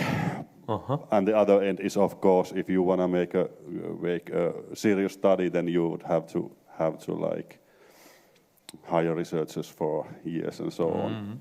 And including the sharing of our expertise. So at the moment, and in some smaller projects, so it doesn't cost anything for the person, because we are willing to share our expertise for free, or we have this ESF project in Finland, the project for the equal inclusion, and one of our goals in this project is to share the expertise. So, but of course, there's some limit. Margit, do you have any idea of how much it would cost to scale or bring abroad your project? the main money is about the wages for the participants. That would be depend on every country what their minimum wage is or something like that. And there's a part for it's very important for the coaching and the education. It would also depend what is in the country, the numbers you've paid for, and some of the experience to transfer what we've learned to your special system. Yes. Now that you have the microphone, there's a question for you also there. Do you pay the whole salary for the participants, or just a part of it? Yes, we have a very old idea in employment policy. Better pay people for work than paying for sitting at home and getting social welfare. It's a very old thing, often forgotten. Yes, we pay the whole salaries, but we save, on the other hand, the social welfare, the cost for housing and so on.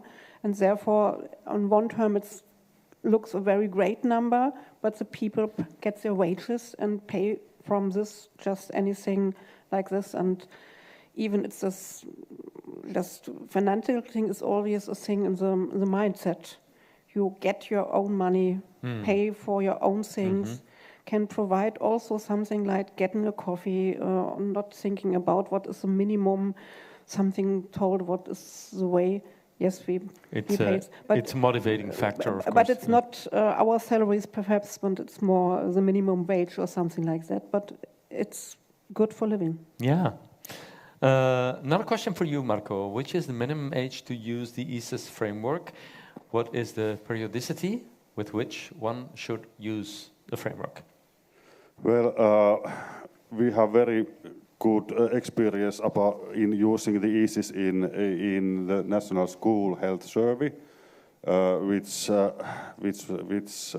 goes to every school-aged children in Finland every 2 years, and there the minimum.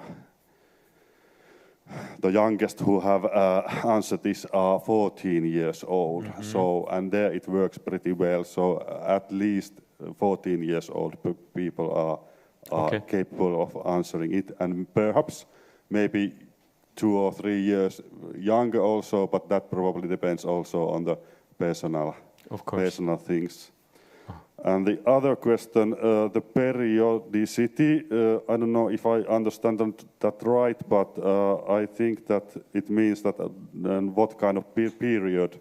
Or how long should it be used for? Yeah, or does it mean that, I understand this, that how long time between the follow-up and that? Well, I don't know if the person who asked the question can elaborate a bit on it.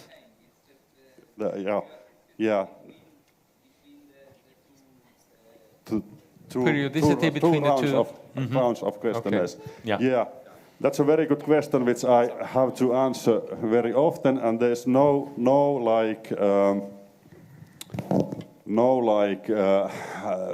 fixed answer. It depends on your what might be called as the program theory. It's the period in which you in your own intervention. What do you think is the period in which the impact that you are seeking will happen, and they can be short or long depending on what kind of things you are doing, and I think that. Perhaps a couple of days if you have very intensive training or intensive experiences given to your target group. So that might work also. On the other hand, if you have very long duration, then you might want to have maybe multiple rounds of questionnaires. But for example, 10 weeks to a couple of months, 6 months or so on might be like what people are using at the moment. Yeah. So it depends on different circumstances. Interesting question to all of you. What challenges do you face in terms of long-term sustainability? What do you need? for that. Michaela?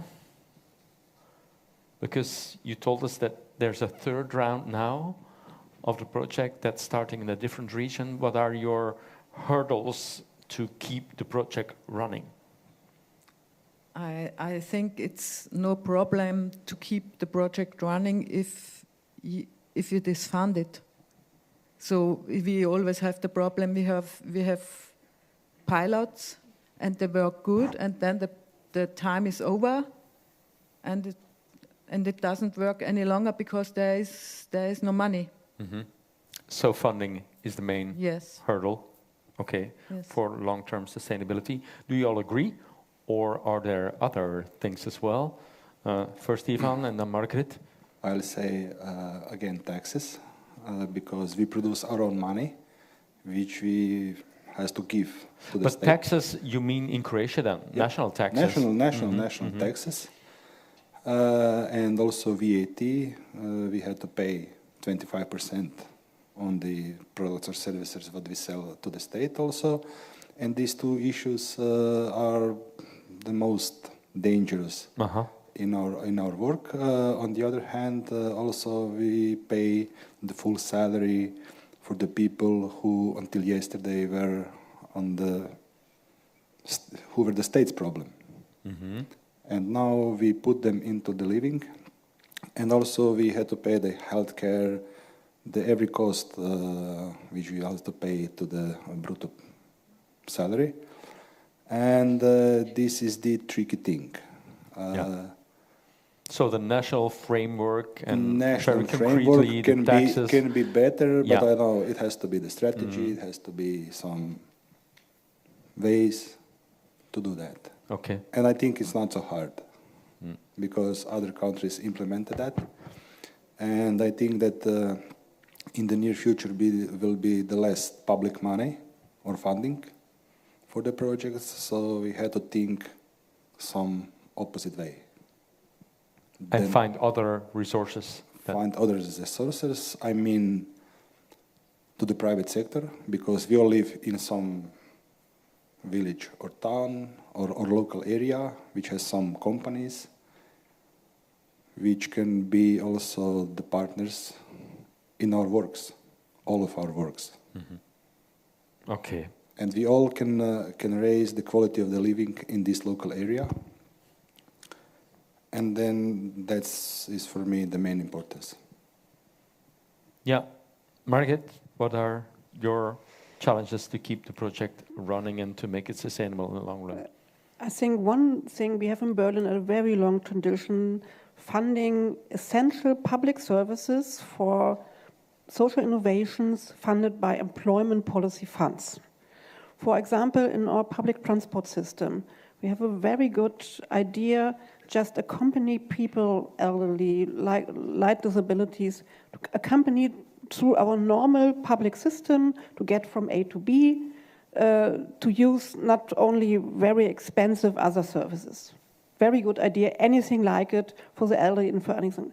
But for me, it's part of the normal public transport system and paid by those who are responsible for public transport costs. Mm-hmm. It's part of their costs. And we find the people to do this for not so much money. We do the training for them, we test it. And afterwards, they take it very good, anything the people in the city like it, but the public transport funding don't want to pay it for all because it's part of their thing. And for me, a great challenge is that the funding for groups of former long-term unemployed are part of the normal funding. It's part for mobility policy, it's part of education policies or something like that. And to convince other departments, even in the city of Berlin, to take their financial responsibility to do it for their own, or to pay for services that helps anyone. I think that's a great deal, not only look who other pays for me, give me the people, and afterwards I take the next one, because it's part of their policy, even for not so good educated people, to have jobs in their system. Yeah, so does that mean that a lot of your work goes into convincing and dealing and negotiating with different departments about the financing? It's more to tell them that we are not responsibility, and that's saying that they have to do it on their own because we don't have the money. And they always try, so very important, and the service we cannot provide, but because they think there are other things that are more important than to do this one, because they don't accept it as their responsibility to have this including in this. And it's more being very clear and say it's your responsibility, not ours. Especially as a social democracy, we have people 5 years employed. They are not anymore long-term unemployed. You can get new people, but you have 5 years experienced people who left their job, and you don't want to pay for them. Interesting. There's another question for you, Margit. The second one there. A great experiment, and this person is curious if there will be a study to calculate the return on investment for society. We have an evaluation of the program. It will come out at the end of 2026, and therefore there will be the whole thing. But I cannot just say it, just only numbers. Please wait for the evaluation. Okay, that's coming up. To all of you, can you share something about the effort and the importance of impact measurement for scaling your social innovation? General question. Ivan?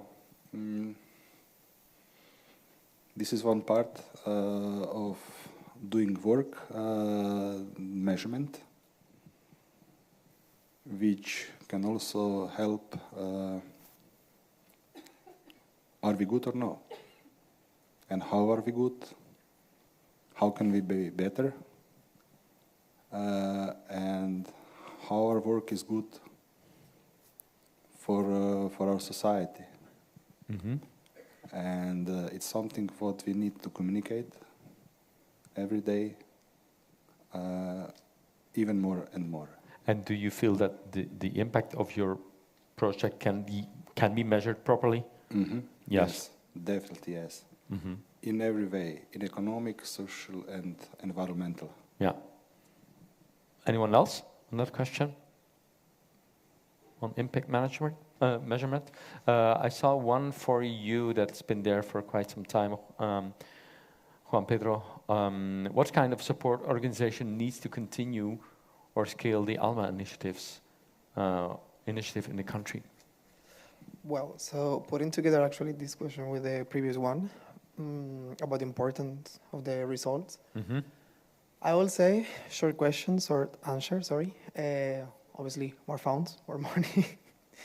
Long answer, involved your closed community. I mean, we can measure our results, we can have it, and we can send to our regional government. But that means that probably they read or they don't. And for example, in our case, we invited our employment minister in our regional area to come to all the events we made with ALMA, not only to show the results, but also the numbers, like the quantitative results, but also the people of that results, right?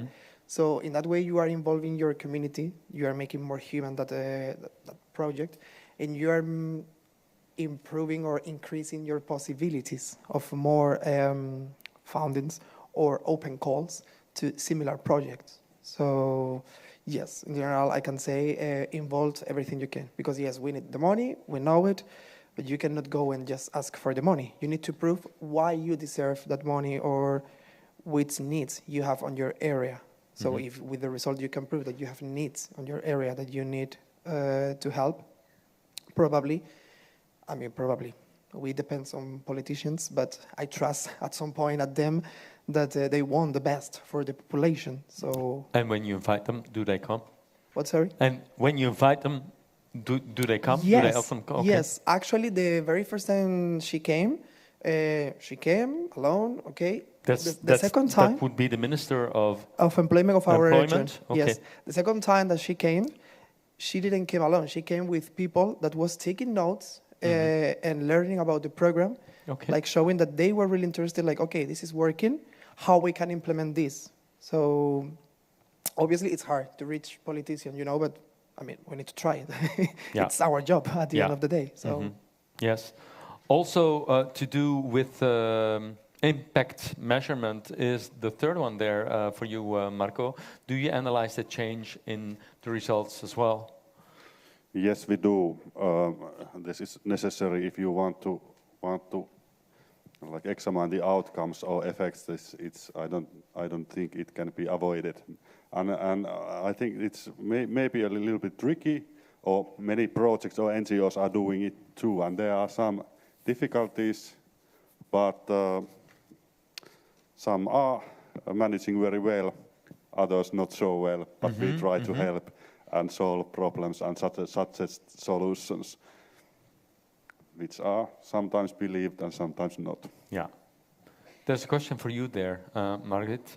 We talked about possible dropouts in the Austrian project. A similar question for you. Yeah, actually it's the second one there. Did participants also get their salary when not participating, and how high was the participation rates, and were there any dropouts during the project and so forth? I will try to answer together, because a little how it worked with the program. We had guidelines for the program. We had a date for an email address with first come, first serve modus. And we have a little video from my colleagues on the day of the launch, when you have to apply for some date at 8 o'clock. You have a video from the Outlook post for just running around. And we have within some days about 2,000 offers to do something with a Solidarity Basic Income. And then my colleagues checked these offers, just even first comes in whether they are putting all things together, whether they are all right. And then they go on market, and the companies or the NGOs look for people doing a work contract. They are working with a normal contract to the conditions. Therefore, also, when they are not coming to work, there are normal things when you're going not to work in a contract. So you get, when you are some days else, you get normal things, and if you're long time, that's always, as I told, some of going out after testing period, it didn't work. And so we have nearly 90% of the people started in the Solidarity Basic Income end the program. Okay, that's a success. Working about 5 years in this program. Okay. Even in Corona times, we don't forget, but we started within 2020. We have onboarding during COVID regulations. It's a very hard time. And the people were in and I even ordered one colleague of mine for providing something. We do onboarding in online. And how did you select the MPOs to carry on the program, Margit? Yes, that's the problem. They applied. We offer one part. Then the job offers go on the market, and people have to apply it. Yeah. And if you have an interesting job and people apply for it, and all things go together, then you have. We also learned that some offers are more liked by the unemployed than others. Sometimes how it called, we call it in German Lotse, or is it more helping thing? Is the section where you are working, the company you are working, the long-term unemployed select even like other workers what they are getting, even if they are all depending on the description of what they have to do, and even of the reliability of the sozusagen person. And sometimes also there are small NGOs having one person just thinking working together, and even they applied and it works. Okay, it's a whole range. We have a whole number, therefore a whole range. Yeah.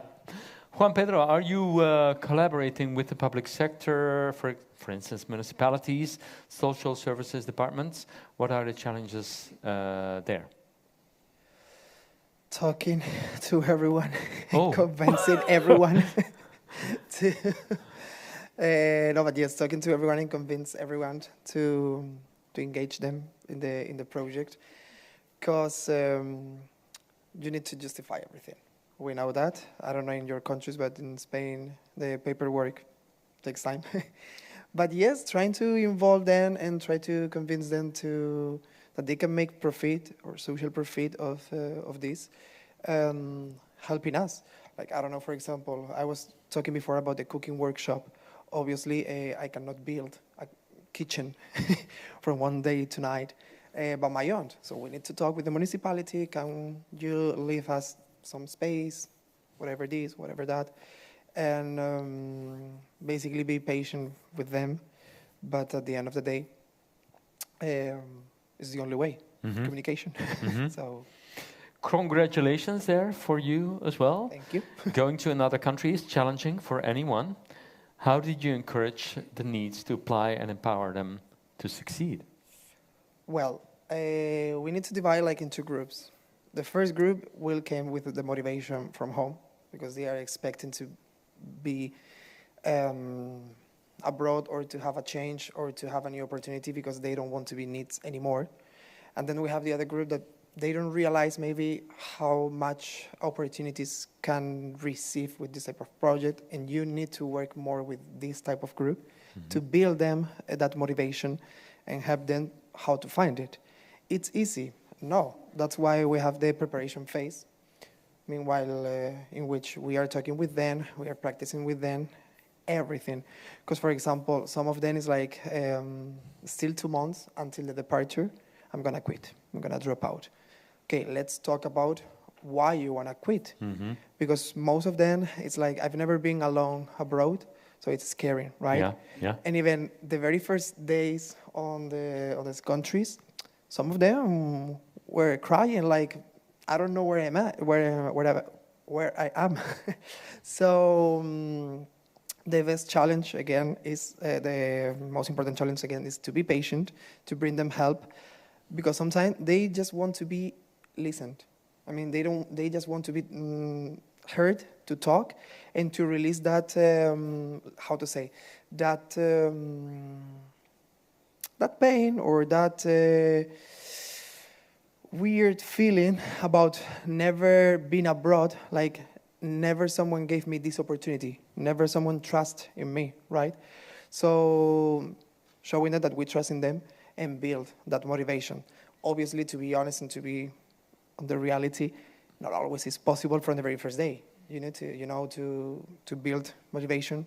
Maybe it doesn't appear until the very first day they are traveling and they see that it's real, that they are moving abroad.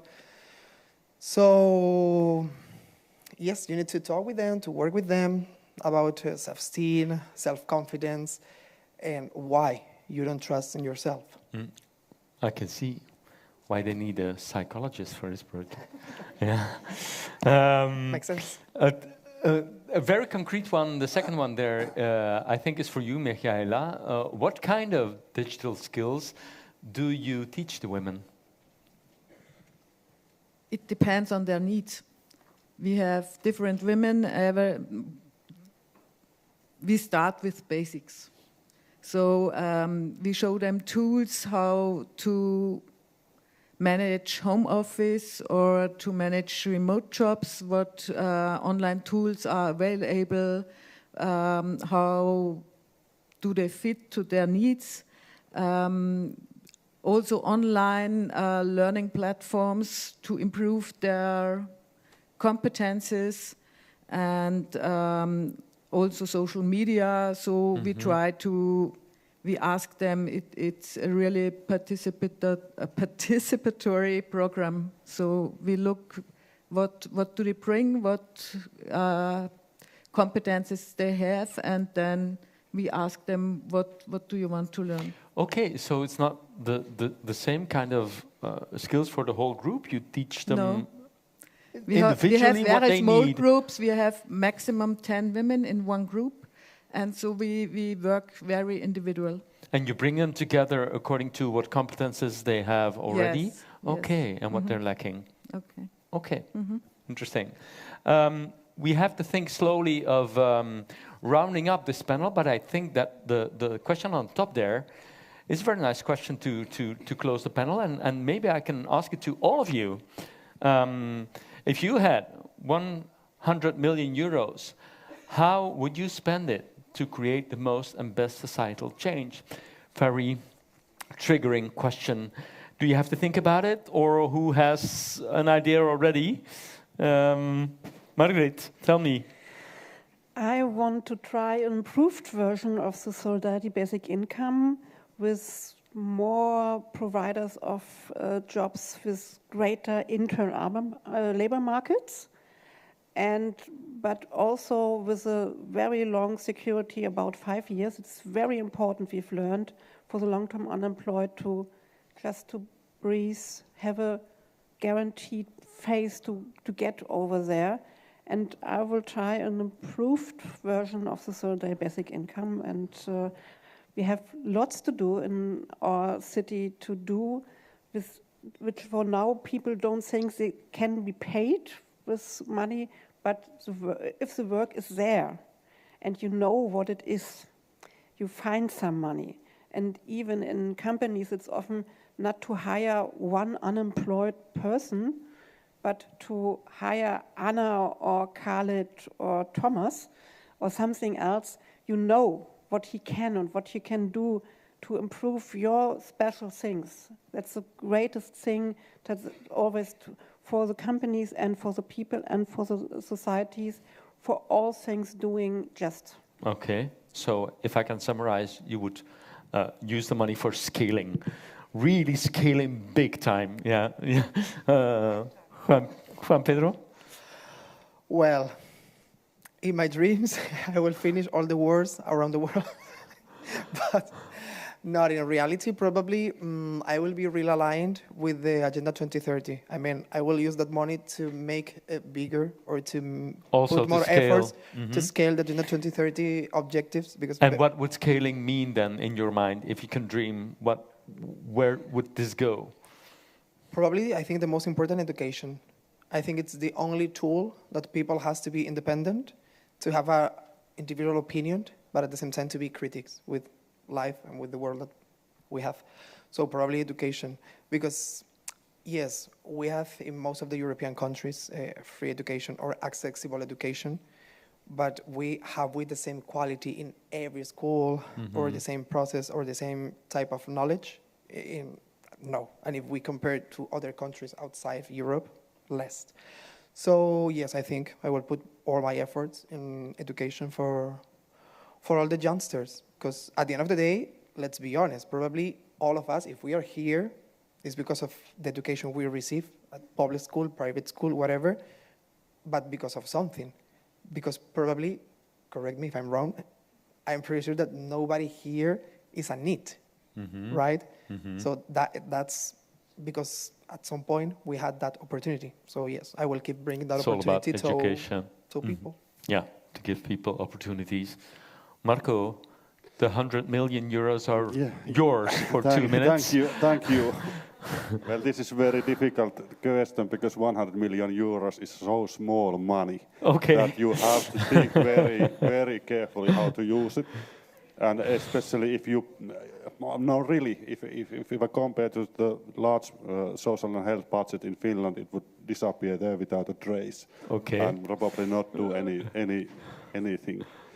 But so I would approach this question by first we would like to find some sort of very specific development problem or issue in which this small money could make a real change, and use it like developing new ways or implementing or scaling up functioning ways, and in one specific question or problem.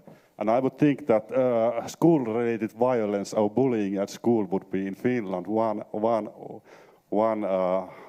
or the issue in which I would put this money, because we know from our studies that this school-related violence and bullying are very profoundly related to the experience of social inclusion, Yeah. And I think that this is one big problem which is like hindering the societal resilience in our society, especially because we know that mental health problems among young people are one of the greatest causes of early retirement in Finland, and they're causing a lot of economic damage. So this is where I would put it if I had to make the decision now.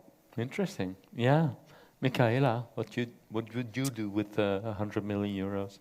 I would spend them for childcare and elderly care services in every small village, minimum 12 hours a day. Yeah, so because the women, that would take so away the women the are cause. free to Yes. follow their own goals and have a good work, a good job, and good wages, and they are independent and have time to Is childcare really in these regions of Austria more of a problem than elsewhere, do you think, or elsewhere in Europe?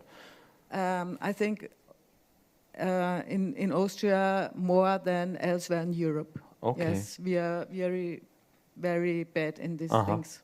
Yeah, and of course, and spending the money there would take away a lot of problems. Yes. Yeah, understood. Ivan? I will immediately stop all processes of work and take a 7 days of holiday break somewhere in the Adriatic Sea for all of our employees.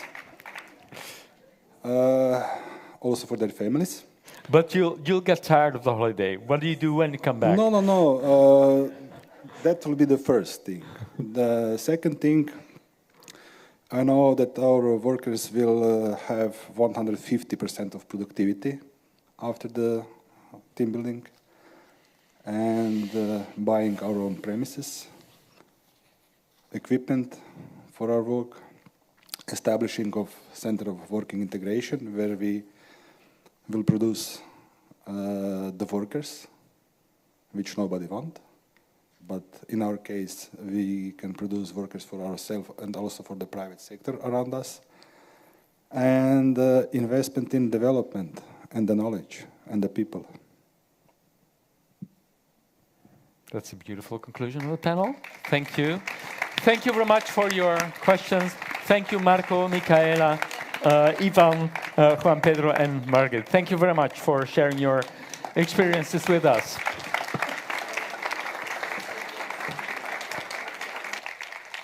So, and please don't forget that you can find much more inspiring examples in the Social Innovation Match database, of course, and during the Social Innovation Market organized during the lunch break now, because we now arrive indeed at one of the highlights, I think, of the Social Innovation Forum 2025, that is the Social Innovation Market.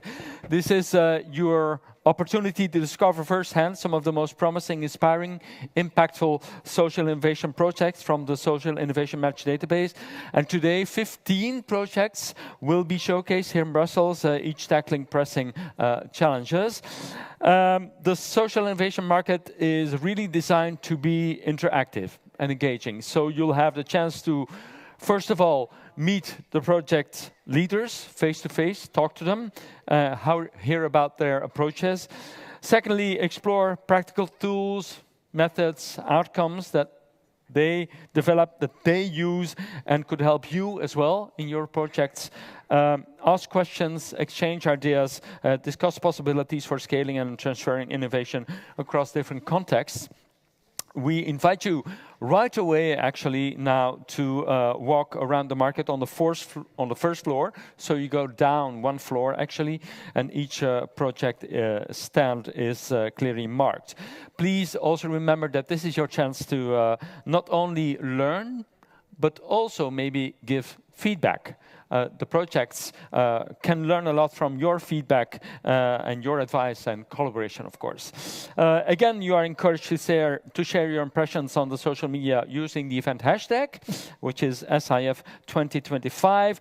At 1:30, so in an hour, lunch will be served, but the market will remain open throughout the lunchtime. We hope this gives you ample time to get inspired and connect. Enjoy the market, enjoy lunch, and we will reconvene here, plenary session, at 3 p.m. sharp for the next panel on the learnings from the Day 1 workshops. So, looking forward to the afternoon. Have a nice lunch, and enjoy the market first then.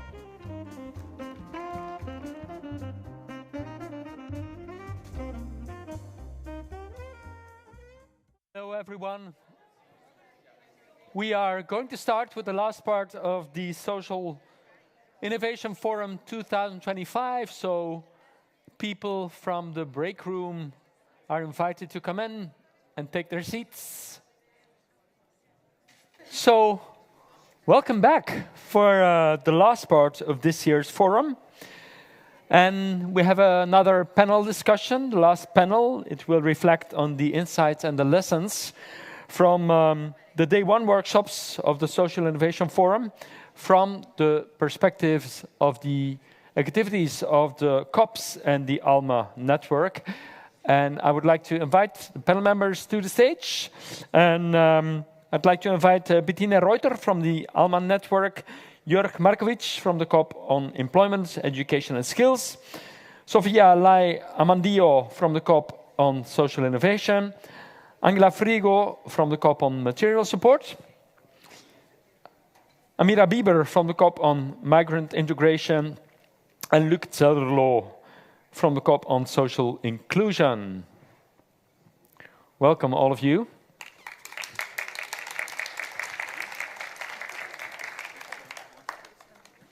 We have 5 experts in the seats. Maybe, yeah, come a little bit closer. Yeah, why not? You want me to be closer to you? Why not? Why not, Luc? All experts except Amira, who is the chair of the COP. We have 3 main questions, actually, for this panel. First of all, a logical question: what are the main learnings and takeaways from the workshops and the forum in general? The second question is, which actors from the member states need to become more involved even in order to strengthen the impact of social innovation? And how do you intend to integrate the takeaways from this event? We will first talk about the first question for a few minutes each. I will give you each the opportunity to elaborate on that a bit. And then we will take the second and third question together, maybe, and we'd like to make time also for your questions. So you know the drill, you know Slido will appear, and then you can forward some questions for the last part of this panel. So the first question is this one. What are for you, for each of the COPs and the ALMA network, the main learnings and takeaways from the Day 1 workshops from your perspective? Who would be willing to start? Can I ask you to start, Amiri? Of course, thank you. Hello, everyone. Well, we have so many takeaways, it's difficult to summarize. That's good. That's good news. It was a really exciting workshop in social innovation. We had COP members from our community, we had some visitors from other COPs, and initially we, as a team of experts, we've co-designed an agenda for the workshop that would link past, present, and future. So we would draw a line, a timeline, focusing the milestones of the last 20 years, which are the main dates that signal the importance of the social innovation policy throughout the past 20 years, and even, if we want to be very rigorous, since the 90s. And it's amazing to see how social innovation has presented itself as a response, as a solution to crisis. Mainly in 2008, when Durão Barroso was European Commissioner, he made a clear bet, a European policy bet on social innovation as a response to tackling societal challenges, and at that time, the economic and financial crisis. Then we continued traveling in time, and we found other milestones of the integration, not only in policy, but in financial instruments. And it was in 2001, with the Equal project, that social innovation entered as a funding priority within the ESF+. And we kept on traveling and seeing how social innovation was really mainstreamed in the past decades, until 2024, when policies became more ambiguous. So the challenge of our workshop, and I think that I'm starting to reply to all the three questions, was to co-design and to pilot an experience, making the COP members feel as a co-designing lab and co-creating ideas embedded of the European Union values, of the ESF+ values, of the social innovation values, and in a very participatory, democratic way, in the second part of the workshop, we've co-designed the agenda to come, the proposal of the work agenda for 2026 that tried to propose pathways, solutions to advance the social innovation priority funded by the ESF+, and strategies to advocate and to advocate for this cause, if you'd like to call it that way, and also to continue showcasing the impact and the way in which we've managed to change people's lives across 27 member states. So my main takeaway is that the community of practice of social innovation is a community of experts. 312 experts, not all present, but we as a community represent a lot of cross-sectoral organizations from the public, private, and social sector. And a great part of this community is highly mobilized to contribute not only to catalyze the ecosystem of social innovation, but to advance the social innovation priority, maybe through a blended finance approach. Thank you very much. Thank you. Angela, would you please follow up with your main learnings and takeaways from the COP material support? Yes. So also in our case for the COP material support, we had a lot long discussions and many takeaways. But I would say that we just started the discussion. Our workshop, the title of our workshop was Building Resilient Material Support Systems. And what we did, we focused on crisis preparedness and response mechanism in the framework of material support and in the context of ESF+. So we structured the workshop in two parts. In the first part, we had 3 presentations so that we could hear some practices. So we had the European, the Red Cross EU office, we had the food bank from Estonia, and we had the managing authority from Poland, so also different stakeholders from different countries, and also with the Red Cross, a European overview. And then in the second part, we had discussions in 6 tables, each table with a different topic, so from leadership and cooperation to operational preparedness, personnel and volunteers, supply chain, delivery systems, and also reaching and supporting the end beneficiaries. And we ended with 2 questions on the future. And just to share with you the main takeaways. So something that emerged from the workshop was that material support is the first crisis that we face, or that at least our members are facing on a daily basis. So food aid is already an emergency, even if when it's routine, it's business as usual. but it also serves as an entry point to longer-term social inclusion and integration or for employment services. Another point was that it's important, the share management is extremely important if we want to be successful. So what do you mean by shared management? A good collaboration, a partnership between the different players that are involved, from public authorities, so managing authorities at national level, at regional level, NGOs, civil society organizations, implementing bodies, so including also the end beneficiaries. Yeah. So everybody should be on board and should contribute to the design and implementation of material support measures.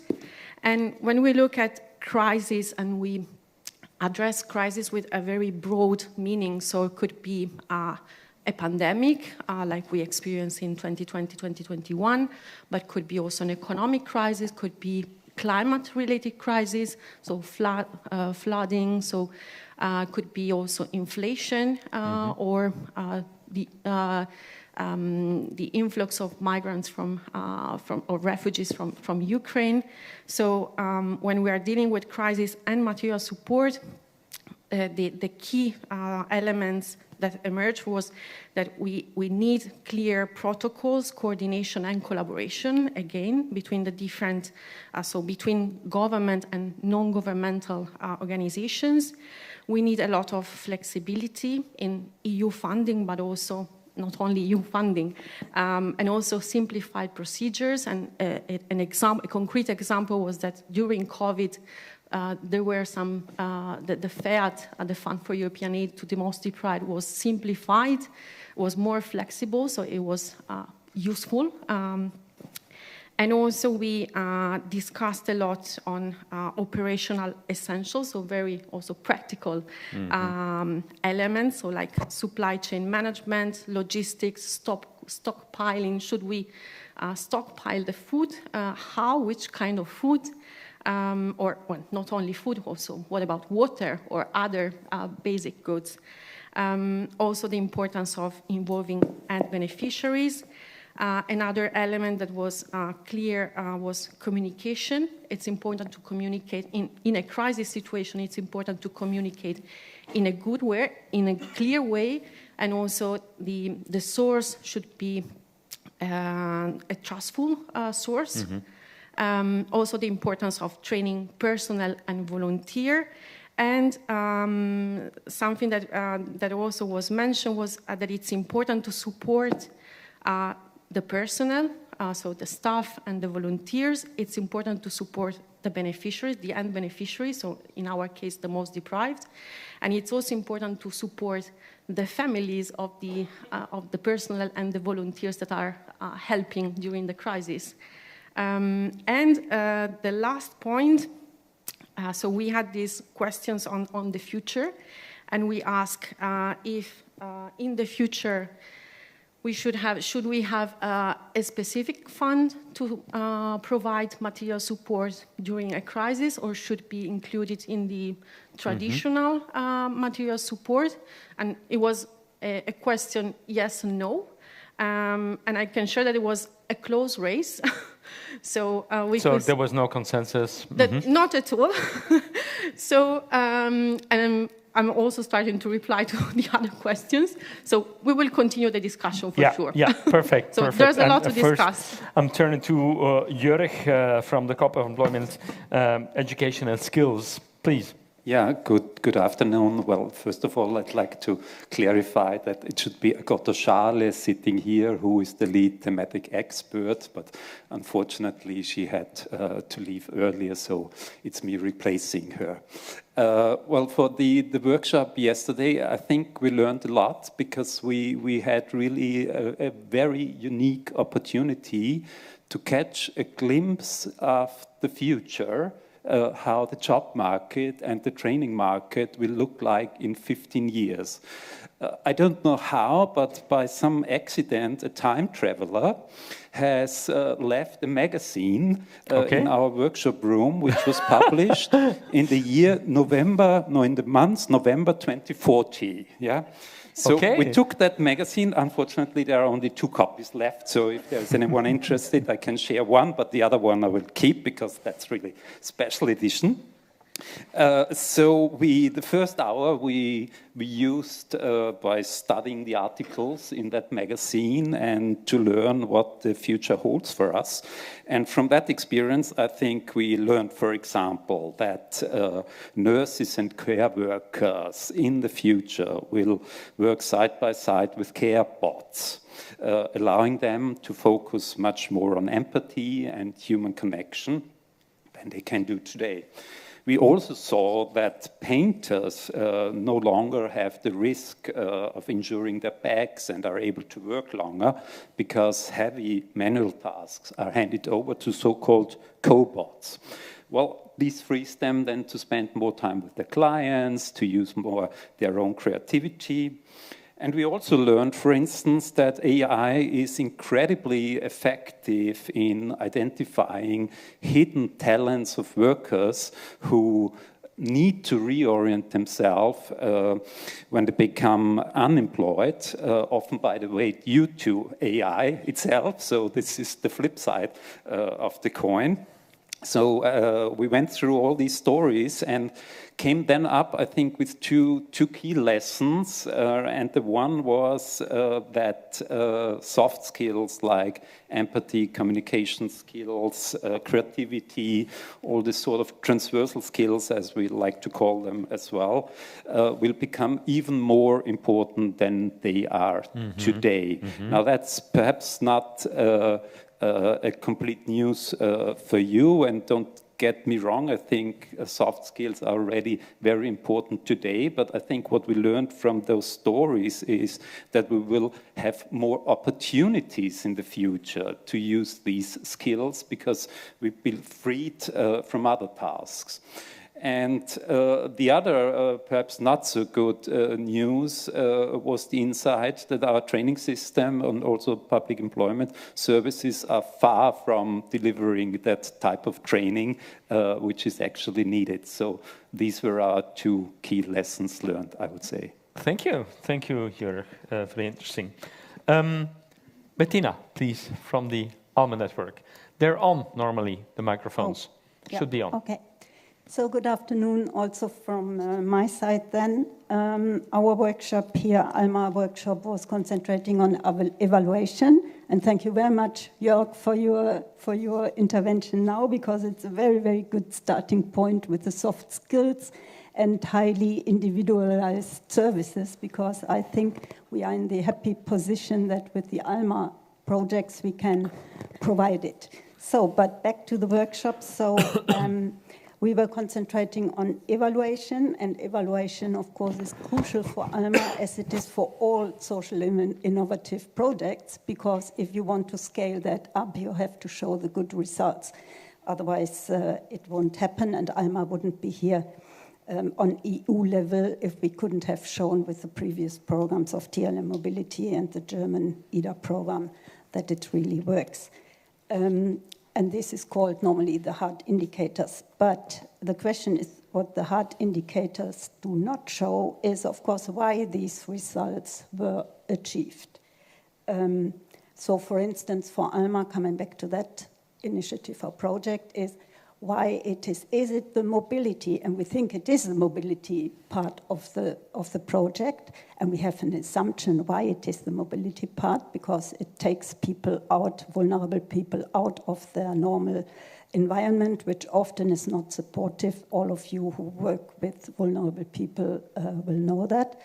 And it's this new experience they can make abroad then with this work-related experience, which brings about this change in mindset and motivation, which then may lead then, not maybe in the first step, but in later steps to integration in employment, education, or further training. And what the results are not showing, the hard indicators, is of course the distance traveled and the soft skills gained by those participants.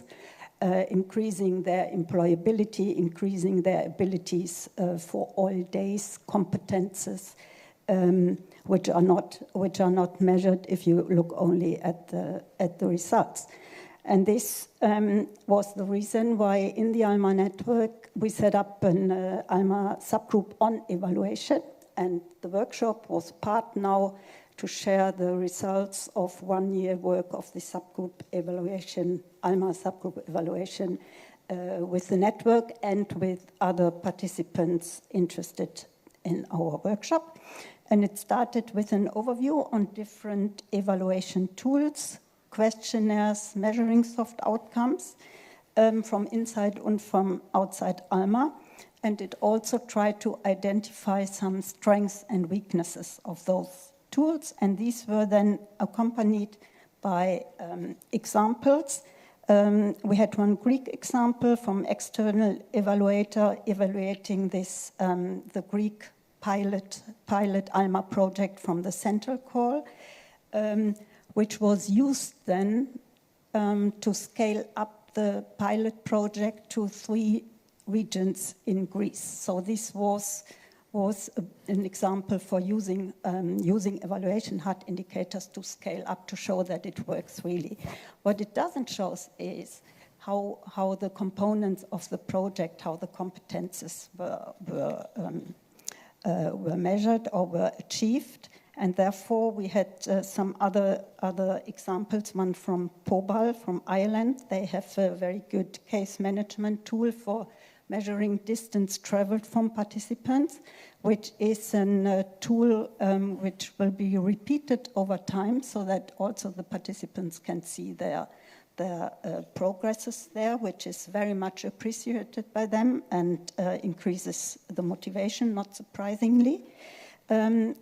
A similar tool is the outcome star from Malta, which also is some repeated tool and covering some different components to measure the progress participants have gained then in literacy, in motivation, maybe in team competence and other soft outcomes. And the last one then comes from Germany, and they showed how they included now in this new program. And Germany had started with the first EDA program in 2008, so has a long experience also with evaluation of those programs.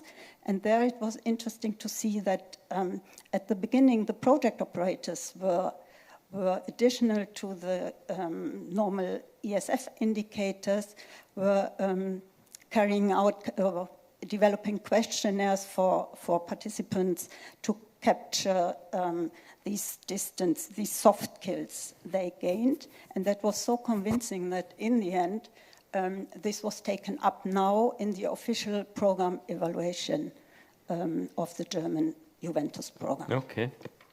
Thank you. Very interesting. Thank you. Thank you, Bettina. Would you care to follow up, please? Hi, my name is Amira Piva. Yes. I'm sorry for coming late because I was outside, so no sorry problem. again for the audience.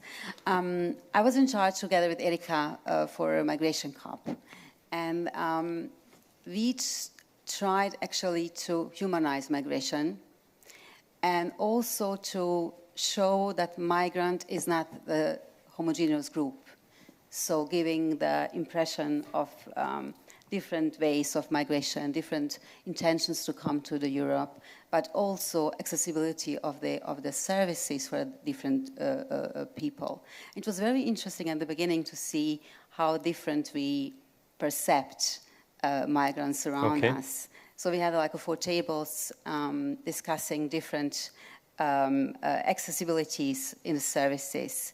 But idea was actually to start thinking of the human, of the scenarios. For example, there was one of the migrants being Chinese person coming here with the blue cards and work here.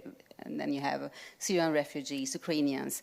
And the groups were supposed to, out of the fact that they are very, very mixed groups, they were supposed to ask themselves, so what is this person? Who is this person? What is he bringing with them? What are the resources? Because many times when we discuss about migration, we always focus on challenges, disadvantages, needs of services we will provide. But at the other hand, we don't mention their resources, the intentions behind, how resilient these people are, and how we can actually use them together with them to approach better. So the idea was to use bottom-up approach to have these persons in mind, and then start to ask ourselves out of different perspectives, like managing authorities, implementing organizations, institutions, do we really have everything? Did we provide everything for them?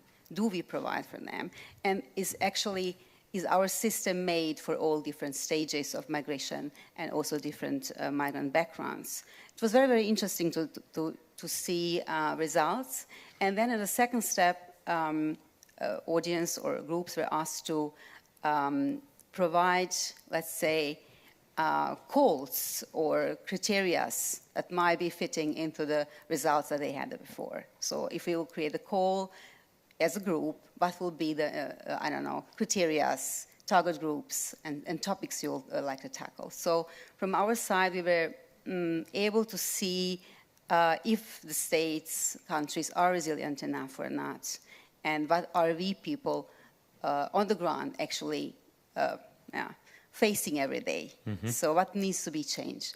On that, at the end of the day, we found out, for example, that the role of the peer in the integration of migrants is enormous, very, very important. But peers are not homogeneous groups. They are not NGOs. They don't have a legal status. So you cannot embed them into the calls and the criteria. So we need to discuss about the role of the peers. Are they paid enough? Are they recognized enough as a chain to the different migrant communities, for example?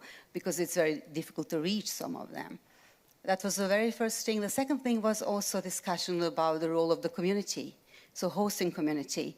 We have states, programs, we have regulations, we have law, we have persons, migrants who are supposed to be integrating themselves. But we forget the role of the society. So society must be more embedded into the calls and given special role and recognition, I would say. And the last thing was actually the role of the companies who are ready, for example, to be the part of the integrational process when it's about labor market integration. And soft skills were, of course, very, very much important because perspective and soft skills, not only by the migrants, but also by the people working with them, empathy and such is very important. So it was also the question, how can we motivate and keep motivated companies who are with us all the time, you know, like helping these migrants to integrate. So this is also something that might be interesting for the future calls. Okay. Mm-hmm. Thank you very much, Amira. And now moving on to the COP on social inclusion. Luc? Yes, Wim, I have to say the workshop was a disaster. It was I don't believe you, actually. Okay, but now we have the attention. Okay, no, it was a great workshop, very motivated people, very good interaction. So I would like to thank everybody for being so active in that workshop. It is close to impossible to sum up in just a few minutes what we discussed, but our starting point was actually the theme of this conference. We live in difficult times, shrinking budgets, shifting policy agendas. How can we make sure that also in these difficult times, social inclusion is still on the agenda? And how can we make sure that ESF Plus interventions indeed make a difference? That was the question we started from. For those that are not familiar with the work of the COP on social inclusion, we work on homelessness, community living of persons with support needs and disabilities, and child poverty. And we identified 5 or 6 characteristics of these successful interventions, what really makes a difference, what really gives a sort of a lasting impact. And I will just quickly scan through these 5 different points. First of all, and that was widely recognized as absolutely essential, structural involvement of the final beneficiaries. Absolutely essential. If you want to have good activities, good interventions, we have to involve the persons with a disability, with support needs themselves, families and children. We have to involve homeless from people. The beginning. From that's the a common very point with Angela and several there's conclusions here. Very strong that's overlap very important. There. Yeah, indeed. But not only that end of the spectrum, also the beginning of the project, the policy people.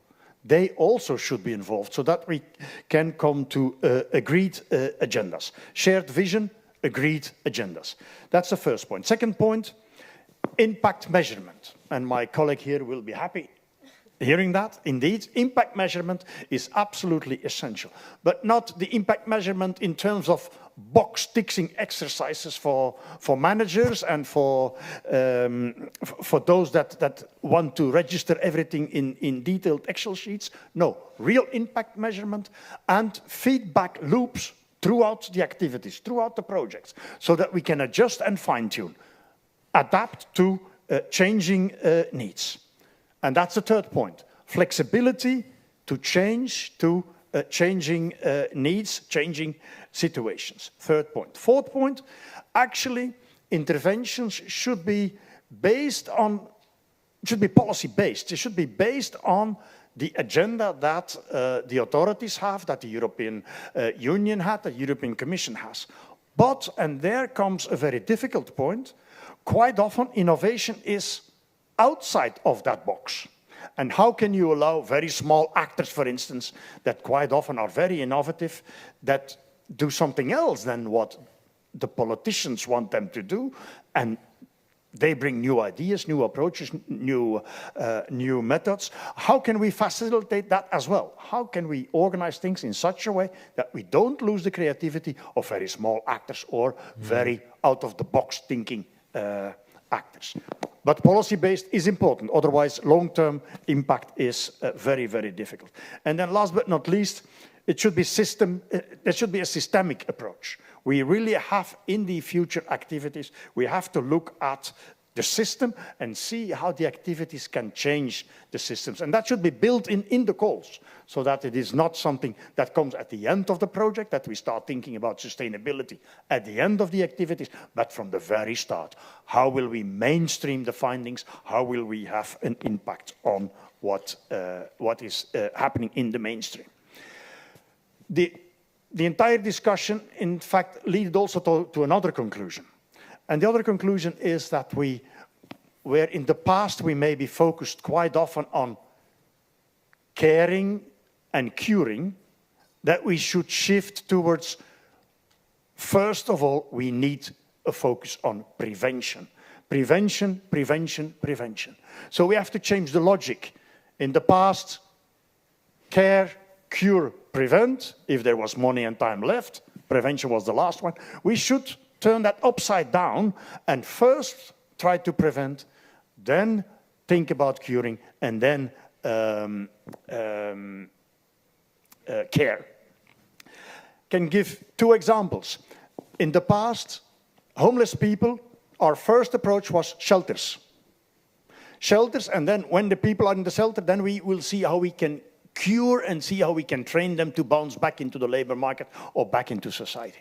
And then we were thinking about prevention. Same for persons with disabilities. First step, institutionalization. And then we start thinking about how can we prevent that they are excluded from society. And what about prevention? We have to turn that upside down and start with prevention. A few moments ago, somebody told me that the prices for houses in some of our cities are booming.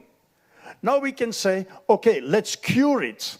And these new homeless people, we will try solutions for them. No, let's do something about the renting prices so that people don't have to end up in homelessness. So that is what was discussed in the workshop, and there was a very strong emphasis on let's shift towards prevention. Made me think about what Michaela said earlier. Yeah.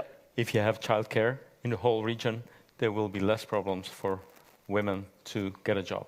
Exactly. And so forth. Early childhood intervention, absolutely essential. Looking at systemic approaches to avoid that problems, social inclusion becomes a real problem and that you act on beforehand.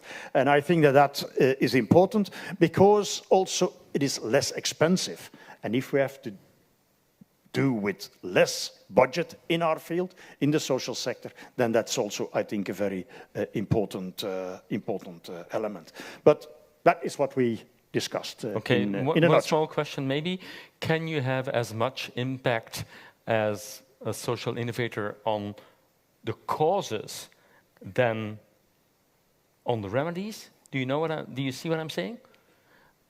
Maybe it's easier to be inventive and creative for solutions than find a solution to make the houses, the house prices less high, because you need much more policy there. When we say we put the emphasis on prevention, then, and I agree with you, some creative thinking is needed there as well. Mm-hmm. Give you one example. In some of our countries, we have a lot of special education. We know that the moment a person with disabilities goes into a special school, in special education, that's a segregating path. It's very difficult for these children to bounce back into the ordinary labor market, ordinary society, inclusive participation in that society. So let's try to prevent that these children go in special schools. Let's try to make the schools for all. Mm-hmm. It's just one example. You can do the same for the labor market. When you put somebody in certain settings that exclude people, going back into the labor market will be much harder. So let's prevent that they go into the specialized settings. It's less expensive, and you avoid social isolation and exclusion. Okay, thank you very much. I can see some common takeaways from all of the COPs and the ALMA network, but also quite some differences there. Some, other takeaways different takeaways for the different COPs. I'd like to go to the question 2 and 3, and we'll take them together maybe. So the second question was, which actors from the member states need to become more involved in order to strengthen the impact of social innovation, and how do you intend to integrate the takeaways from this event? Sophia, do you want to elaborate a little bit more on that? Because you told us earlier that you were already giving the answer to the second question, but please go ahead. Maybe you can take some more time. Yes, thank you. Well, what we did in the second part of the workshop actually was to co-create the draft agenda for 2026 alongside very active members of our community like Gianluca Salvatore, Anders Bullet, Berta Gonzalez, and Amalia Zepu, in a logic of empowering the community and find its voice in times where we need to be resilient towards the more societal crisis. And so we've identified 5 agendas that we want to tackle and that we would like to propose its introduction to the work plan. One is related to financial sustainability. As we all know, in the regulations of the ESF Plus, all the funding allocated must generate some financial sustainability. We, as actors, as stakeholders of the social innovation ecosystem, in the mid-run, we should become relatively autonomous from the financial point of view. So, which are the solutions? Anders has some very innovative solutions regarding financial instruments and what is being implemented and tested in Denmark. And they've actively discussed in their group, their subgroup, how to transfer some of these ideas to other member states. And they've discussed a whole lot of different things that it's very difficult to summarize. But most of all, I think that the main takeaway from this table 1 is that we must think about the value of humanizing social impact. Because if we have metrics, if we build capacity to measure impact, if we showcase data, it is obviously relevant for policy-based measures. But what if we are changing people's lives and this is not mirrored in data? So, and this, I believe, it's one of the main takeaways of this workshop, is that we are indeed, for the past 20 years, changing people's lives through social innovation. But actually, we don't have that data because it was not mandatory to produce it, and we are still capacitating the ecosystem to know how to measure the impact that we are building. And so, well, in table 1, different subjects regarding financial sustainability were raised, and one of them was, should we fund upon results, and how are these results measured, and is this measurement really the way which we want to follow? And a lot of other more innovative suggestions that can be transferred from the Denmark case.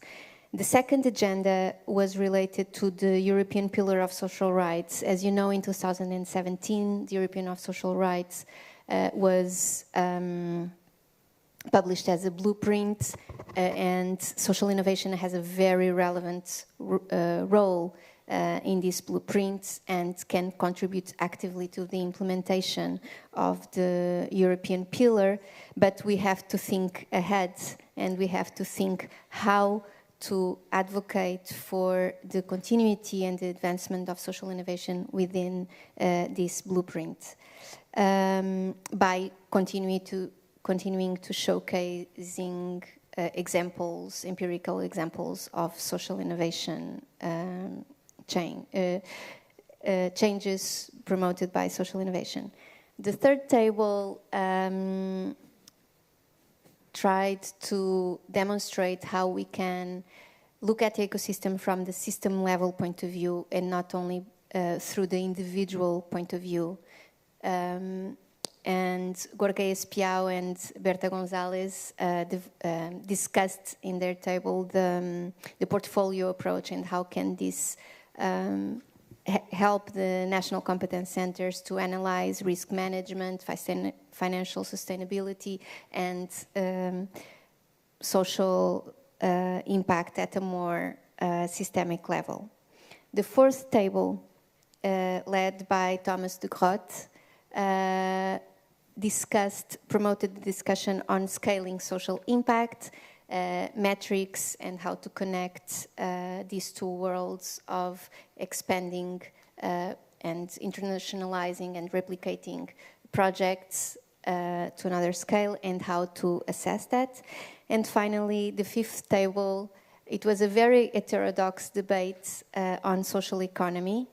I personally stand for the connection between the European Pillar of Social Rights and the social economic agenda in the years to come, because as Gianluca Salvatori stated in this group, we need to identify a constellation of organizations that leverage what social innovation projects are doing across Europe. So this is a pathway. Not everybody agrees to it, but it's an argument that we should take into account within a very democratic community of practices. So these are the 5 agendas that we've tackled and that we would like to move forward with in the years to come.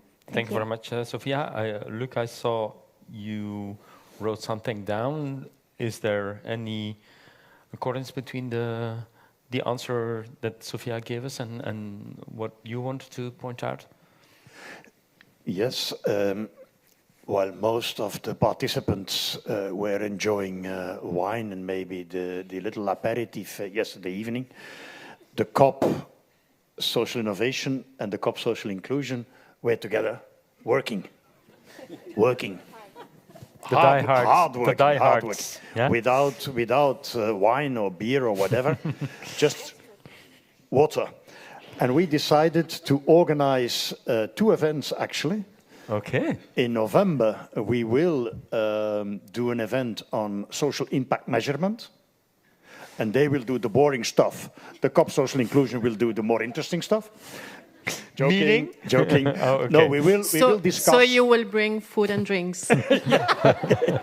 Absolutely. No, we will prepare the ground for an event that we want to organize in 2026 on social impact measurement. And what type of impact measurement do we want? Do we want Excel sheets filling bureaucrats? No. What we want is impact measurement that supports the development of useful interventions, and that we will discuss together. We prepared it yesterday. We have an outline for the agenda for the event the 18th of November. Your agendas, please. 18th of November, online event, preparing the ground for a 2-day event or a 1-day, we'll discuss the date later on, in 26 on impact measurement. And that was what she triggered while she was giving her overview. Yeah, so that was a common point.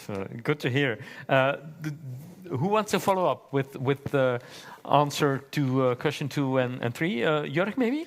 Yeah, well, I just wonder why colleagues are avoiding question 2, so no one has yet said anything about That's the true, actually, actors, yes. Which actors from the member states need to become more involved? Exactly. I would be actually very interested to hear from colleagues what they think about this question. But you have an answer yourself? Well, we discussed this not during the workshop, but afterwards. During the wine?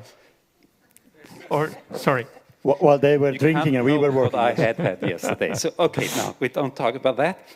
Now, honestly, I mean, the last 3 years in that COP, we have actually worked pretty hard to get the right balance of membership of managing authorities, NGOs, MPOs, academia, and so on. But still, there is one group or type of organization where we would like to see more engagement, and these are the implementing organizations, so public employment services, either regional or national, municipalities, employment funds, training funds, whether sectoral, regional or national. It's very hard to get them on board. They very often don't have the capacities, I would say, to join international cooperation, and we really should think about how to better integrate them. I mean, at the European level, I mean, one solution for us as a COP is, of course, to go for the type of umbrella organization like the PES network, Eurocities, and so on. But the question is how to get the ones at the national level or at the regional level involved in European cooperation. I think this is pretty much a challenge. And I don't know, there is some overlap in memberships between the COPs, of course. I can only speak for my COP. But I would be really interested how you see that in your COPs. Okay, who wants to follow up on that? I saw yes, Amira, and also I saw Bettina nodding. So if you want to, yeah, just to add to Luke, yes, we did have some wine. I'm so sorry for that, but we also were working, and we were working before that. And actually, no, I'm just joking. It was also my intention besides your intention, also to emphasize the findings we had in our discussion. If we talk about migrant integration as a as an ecosystem, you will find all these COPs inside. And we will appreciate joint co-creation. So our co-creation was made of managing authorities, made of institutions, but also some NGOs. But we are missing other results from you guys. So it will be very, very nice to create something, to do meta-level co-creation on the topic migrant integration. That was something that it's also, from our side, it was immediately clear that we need to have combine our synergies. Regarding the actors and member states, I think in our COP we do have quite mixture, but we still miss managing authorities. And I know that migrant integration is not a beautiful topic. So when you say innovation, inclusion, it's very, very nice. When you say migration, people are starting, like thinking of the politicians, of the actual situation in Europe. So I know it's not very nice to put on the table, but it is very important. So we are missing more managing authorities, especially those who have excellent examples in providing perspectives for migrants. So we have really ESF calls in many, many countries. Germany, for example, I know that they're doing great things when it's about languages, mobility, inclusion, and so on. So that will be very, very nice from our side. On the other hand, we also, our findings were that we need to include more society. So society is a very, very relevant actor, and they have this pivotal role. The last thing, how do we intend to integrate this in future work? All results are definitely going to go to the work plan for the 26th, which is obviously because this was the intention of the workshop, to gain more information and include them. But at the same time, we are setting the first working groups in COP migrant integration, so we will include these results into the working groups. And of course, we will try to talk to other COPs in order to have a co-creation. Yeah. Bettina, maybe? Because yeah, okay. Maybe I start then with relevant actors, being German, so keeping to the order, Okay, like if you say so. My Austrian colleague. So, I mean, from the very concrete objective of the ALMA network, which is to encourage and support member states and regions in the implementation of ALMA projects and providing practical guidance for that, it's mainly managing authorities, implementing bodies we have in the core group of our network, because they are the ones who can launch those courts.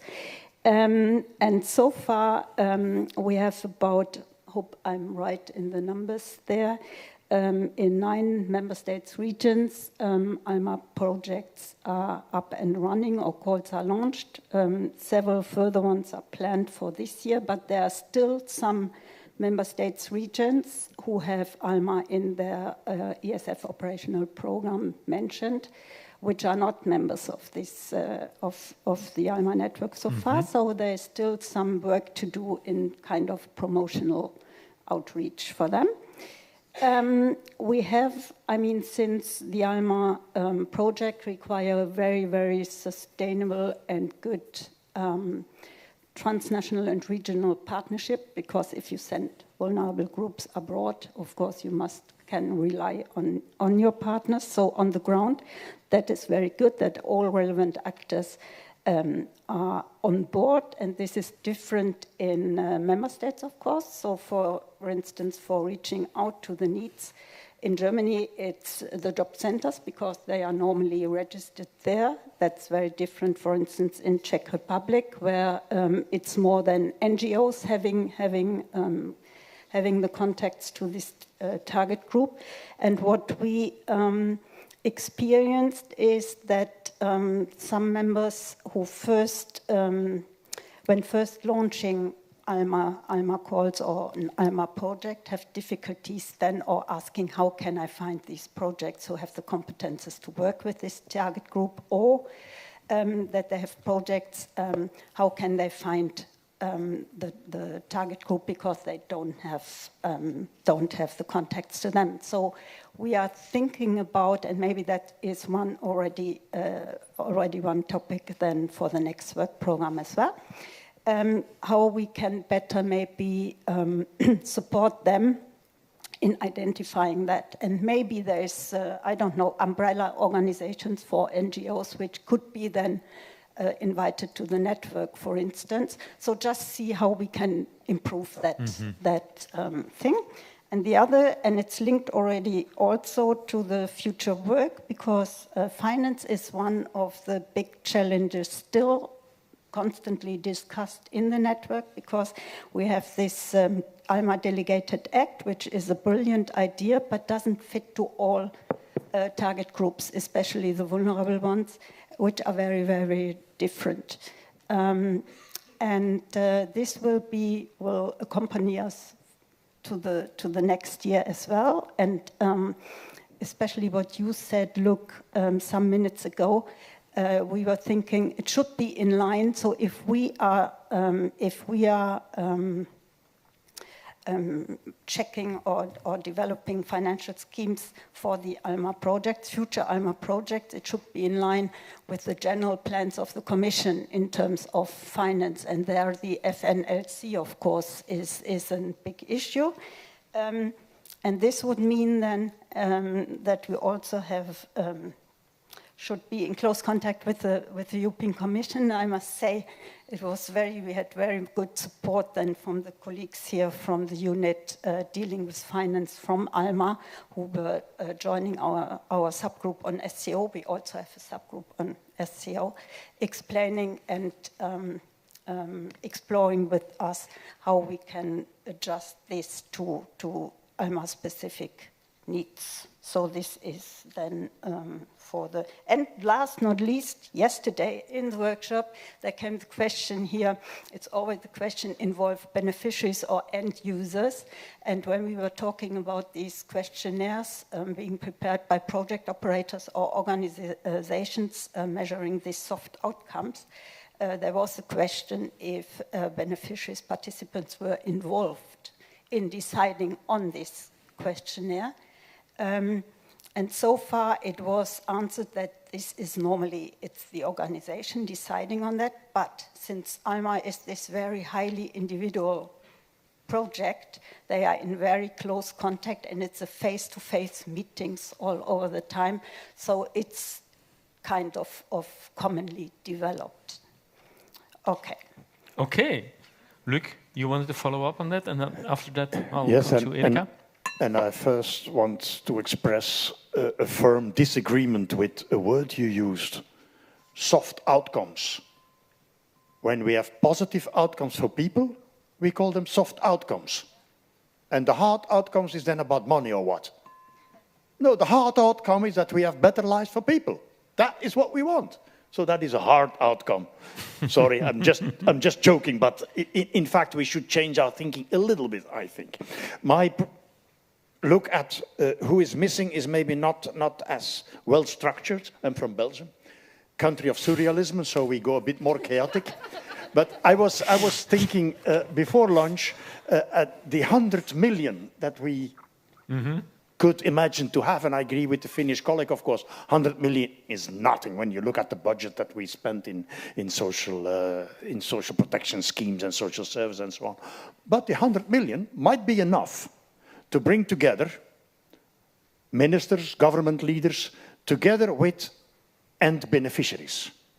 And then I would hire a huge hotel, put them all together in the hotel, homeless people, persons with support needs, disabilities, poor families, unemployed people, maybe migrants. Yeah, we put them together in one big hotel with the government leaders. We lock the door, and after 14 days, we come see what comes out. And I'm sure that the project then will be much more efficient and effective. Yeah. Jokes aside, what I think that we should have in a way to improve the cooperation in the COP, our COP could benefit from a stronger involvement of, let's say, the bigger countries. At this stage, I see many positive contributions from managing authorities and so on. From the bigger countries, the cooperation is a bit less, and it would be better to have a stronger input from that side. And secondly, if we are serious about going in a direction of more prevention and more, let's say, impact-related activities, then it's also important to have the policymakers on board. And they should be on board when we design calls, when we do our activities. So I would like to have a stronger involvement of the somewhat bigger countries, and also the policy people, I think, should be there. When we want end beneficiaries, people from the target group on board, we also should budget that. They don't fly for free. They don't eat for free.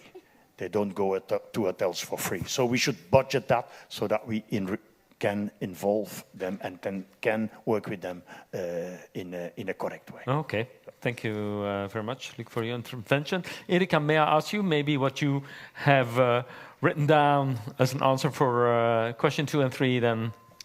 Yes, so I'm Italian, but since I feel a bit German, I will start with question number 2. Okay, this is becoming interesting. Yeah, so if we look at the actors that should be involved or more involved, if we look at our community of practice on material support, so our members are national managing authorities, regional managing authorities, line ministries, intermediate bodies, implementing organization, NGOs, no-profit organizations, or civil society is present, as well as academics, practitioners, with relevant expertise in material support. And for some of our events, we also invited end beneficiaries, so that what we try to do is really to involve all the actors that can contribute to material support. But I think that it's not only a matter of who are the actors that we are involving, but also how we are involving the actors. And I think that that's where partnerships comes in. Okay. Because I think that it's essential to get all the actors, but it's essential also to involve them and to engage them. And I think that only in this way then we can foster a real collaboration. We can also share lessons. So what works, what doesn't work. So what was a failure? What are the errors that we are making? And only in this way we can promote innovative measures, in our case, using ESF Plus, even in uncertain or challenging times. So I think that it's who are the actors, but also how we are engaging the actors. And coming to the third question, so how we intend to integrate the takeaways for future activities. So as I anticipated, since we started the discussion on crisis preparedness and response, but I mean, we didn't end the discussion, so for sure we will continue with our members. And we are planning an event in February 2026 on this, again, sharing concrete practices at national level, but also then giving the possibility to our members to exchange, to discuss, and to come out also with maybe new ideas. And also something that I think that it's important, it's a takeaway for sure from this event, and it was mentioned yesterday during our workshop, is the topic of collaboration. So yesterday for us, but I guess that it's the same for the other COPs and the other experts, it was a great opportunity to collaborate with our COP members, but also with the other COPs. And also moments like lunches or coffee breaks were really an opportunity of to meet new people, to exchange, and also to go beyond the limits of our COPs and discover that there are other COPs, there's the ALMA network, and see if there are opportunities of collaboration. Yeah, that's of course the intention of the forum, so it works. That's good to hear. Thank you, Angela. Shall we have a look at the questions from Slido? The first one there is, how do you think the work on your specific topic will change in the next programming period, providing that we know what the next program is going to look like. I suppose we don't know that for sure. Can I go first? Go ahead. Maybe first looking at what we discussed for the next year, for 26, based on this changing the approach from care, cure, prevention towards prevention, cure, care. Built on that changing logic, we were thinking about working on and continue working on the implementation of the child guarantee. That is very important. We started that this year. For next year, as I said already, we want to work on impact measurement and how impact measurement can help us to develop the right approaches, also in the light of a more preventive approach. And we also want to work on multi-layered exclusion. Multi-layered exclusion, and a starting point, we would take homelessness. Homelessness has a link to deinstitutionalization, people living in segregating settings. It has a link to poverty, to child poverty for sure. And through that angle, we would like to tackle different things and cooperate with, for instance, the EPOC, the European Platform Combating Homelessness, and with others. So we try to reach out to other areas, so to say. To which extent that will have an impact on the next programming period? Well, I don't know. It is, I think, not a too wild idea to think that we will have to work with completely different budgets and in a different context. Blending of programs will be, of course, an important point on our agenda for the future. But also on that, we are preparing to start working and to start preparing things. And all this should be inspired, and I would like to thank him here on stage. Just once again, Robin, your opening statement, your presentation was spot on, and people referred to that during the work in our workshop so often people said, that is a sort of an eye-opener. We should keep that in mind. So also for the next programming period, we will work based on that input. Yeah. Thank you. Someone else wants to add something? Yes, Sophia and Jörg, both? Yeah, go ahead, Sophia. Oh, thank you.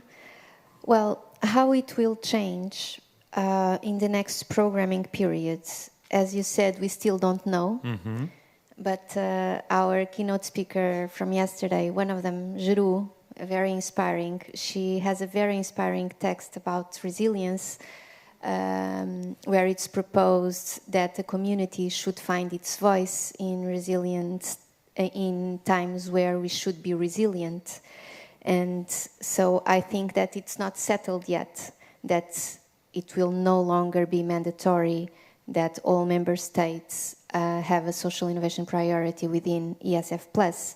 I think that we should, as a community, advocate for the maintenance of this European policy that has been mainstreamed for the last 20 years.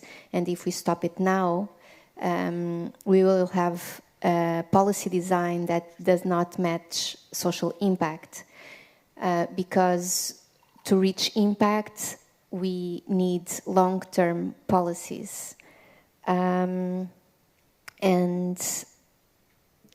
on another, from another point of view, you were also asking about how can we reach actors and which actors should we bring to the floor. And it was very, very, very important that in our workshop we had the representation of the European Commission. Our community was very thankful because in the past few months I've been doing some exploratory sociological interviews to some members of our community who really felt the need of an answer from the European Commission, and the European Commission was represented, very well represented, and it recognized us as a community. And this is the first symbolic step, not only the financial recognition, but the symbolic recognition. We know you exist and that you have a role in the ecosystem of social innovation in Europe. And but I think that a step forward would be to bridge even better the top-down and the bottom-up connection. And when our challenge is to connect better the managing authorities and the national competence centers, we can do it in a very enthusiastic and mobilized way from a bottom-up perspective, but we also need the endorsement of a top-down perspective, saying to the managing authorities and to all member states, please recognize the national competence centers. Okay, thank you for highlighting that. Jörg? Yeah, I mean, we had this specific workshop designed with the forward future looking approach, but then going back to year 2025, thinking about what should we do next year if we take into account these future developments, and we came up with 6 very concrete proposals, which all in a way are related and largely overlap. So there was little surprise in this regard, because we were thinking about what are future skills and so on. But when I look really at the core elements of the topics which came out, they are not so new actually. So it's more or less the key topic is about improving labor market relevance of education and training system, tackling skills mismatch, of course by different means. So the idea was to improve technology-based skills assessment, for instance, EU-wide skills recognition systems were mentioned, I guess also linked to the upcoming skills portability initiative, and the collaboration in developing curricula and new teaching and training methods. So in my view, in answering also this question, I think the same topics will come up. So even if you think about what's in 15 years' time, people come up with very concrete things we have to work on right now. And I don't think they will change so much in 5 years' time, but the methods change. Yeah, we have much more powerful tools to engage in instructional design, much more powerful tools to analyze CVs, for instance, to do labor market intelligence of various levels. So the tools and the methods change, but the key topics, yeah, how to make labor market more systems more related to education system, how to get them closer, these key topics remain, I think. Okay, thank you very much, Jörg. Before going to the next question there, I just want to address a question that was a very popular one for a long time. The question, what are the white tigers? The people who were here last year would know, because white tigers refers to a concept that Cyprian mentioned in his keynote last year. And white tigers are seldom like social innovation.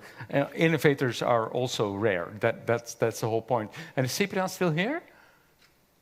Not here anymore? Okay, he was here earlier in the afternoon, because he can tell you everything about the white tigers. Okay, coming to the next question, maybe for you, Bettina. If ALMA has yielded such a positive result and benefit, will they open new calls at the European level? Some countries don't have the chance in their own country. I would love to give that question to Lucrezia, but no, I can answer. No, there won't be another EU-level call. That was meant as a pilot to just inspire or as an incentive then that my member states, regions who have not yet launched ALMA or TLM mobility calls could test this with a pilot project and then use the results like Greece and others have done to launch that under their national, regional ESF plus programs. Thank you. May I answer also something to the third question? Because of course, yeah. After, I just want to stress our strong interest in a better collaboration with other communities of practice. I know ALMA Network is a bit different because we have this very concrete objective, but I mean, I've heard so many of you are working with vulnerable groups, so we have the same questions. And I remember, look, that in May we already expressed interest in being involved here in this, what was it called, social impact measurement for next year. So I would politely repeat this question to Sophia and you. Oh, yes. So also for evaluation mission and especially migrants. So we are all connected somehow. So it would be really, really good to maybe institutionalize some or a better collaboration. Okay, Sophia and Luc, are you prepared to involve more cops into your club, let's say? I would say definitely yes. Absolutely, yes. On one condition, we work. No, I want to drink also. Okay. Can I just add to that? For example, in Germany, we have Juventus program, and in our county, we had 100% quote of migrants being the participants of Juventus. So that's why it's really very plastical. It's very concrete, yes. Mm-hmm. There's another popular question there, but I'm going to... I think that's a very good final question for each of you. So to all the speakers, what one action would you like participants to do when they return home to advance social innovation? Think about that for a few minutes, because it's a very nice final question to end the panel discussion. I'd like to go on to the other one first. What do you think what do you think of the new priorities on resilience and competitiveness that we highlighted during this forum?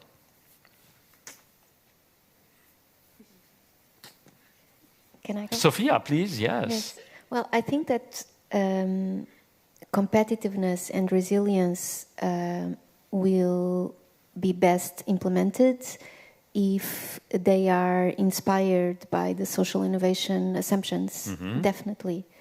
If we look back in history, competitiveness and resilience are not new concepts. Competitiveness has been in the European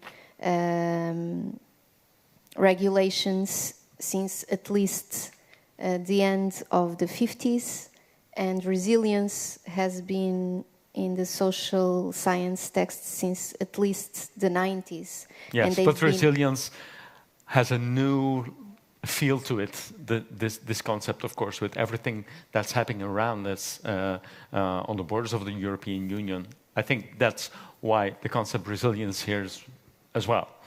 Yes, absolutely. But I think that looking at present as history helps us to know how to build upon it in an innovative way and to learn from the lessons of the past. And I think that social innovation can really enhance competitiveness, looking at the fact that when we look at the market and when we look at economy and when we look at financial challenges, if we take into account people and non-profit sectors, we know that sometimes we can produce profit at the same time that we capacitate people. Yeah. So we can connect, by connecting competitiveness and social innovation, we can improve both targets of these two fields. Yes. And resilience is about adaptation. So absolutely, and flexibility. Yes. Yes, maybe Amira, please. Yes, and then Luc. Yeah. When it's about migration and resilience and competitiveness, it's very important to emphasize that when we talk about migration and migrants and such, we never consider resilience of people who are ready to take 2,000 kilometers to come to other country. So I think also the fact of competitiveness, I think that someone who is ready to work for a goal for months, to take all these challenges and disadvantages on the road, should be someone that we should consider as resilient. So it's not only resilience of the state, of the authorities, communities, but we also, I think, should more emphasize resilience of the person as such. And I also saw somewhere the question, how do you tend to have this personal approach when it's about migration? Well, just listen. I mean, in our group, we had like a few migrants there talking out of their own perspective. It was very interesting to see. Just a simple question. If you have to leave tomorrow morning, what would you take with you? And the person who really experienced war, migration out of different reasons, they definitely think of different stuff than someone who never faced this. So listen. I mean, if we want to approach and talk about resilience and competitiveness, we need to listen to these people. No one came here to talk about their own needs, challenges, issues that they need. They came here to show that they want something. They came with a perspective. I have one of the refugees, woman from Afghanistan, she said, when I flew from Afghanistan, I had so many dreams. Because I was thinking, I will come to a democratic country, I will have opportunities. And they were cut down in the first interview for my visa. So I think we should emphasize this as well. So not only from the top, but also from the bottom, creating more resilience. Okay. Luc and then Jörg.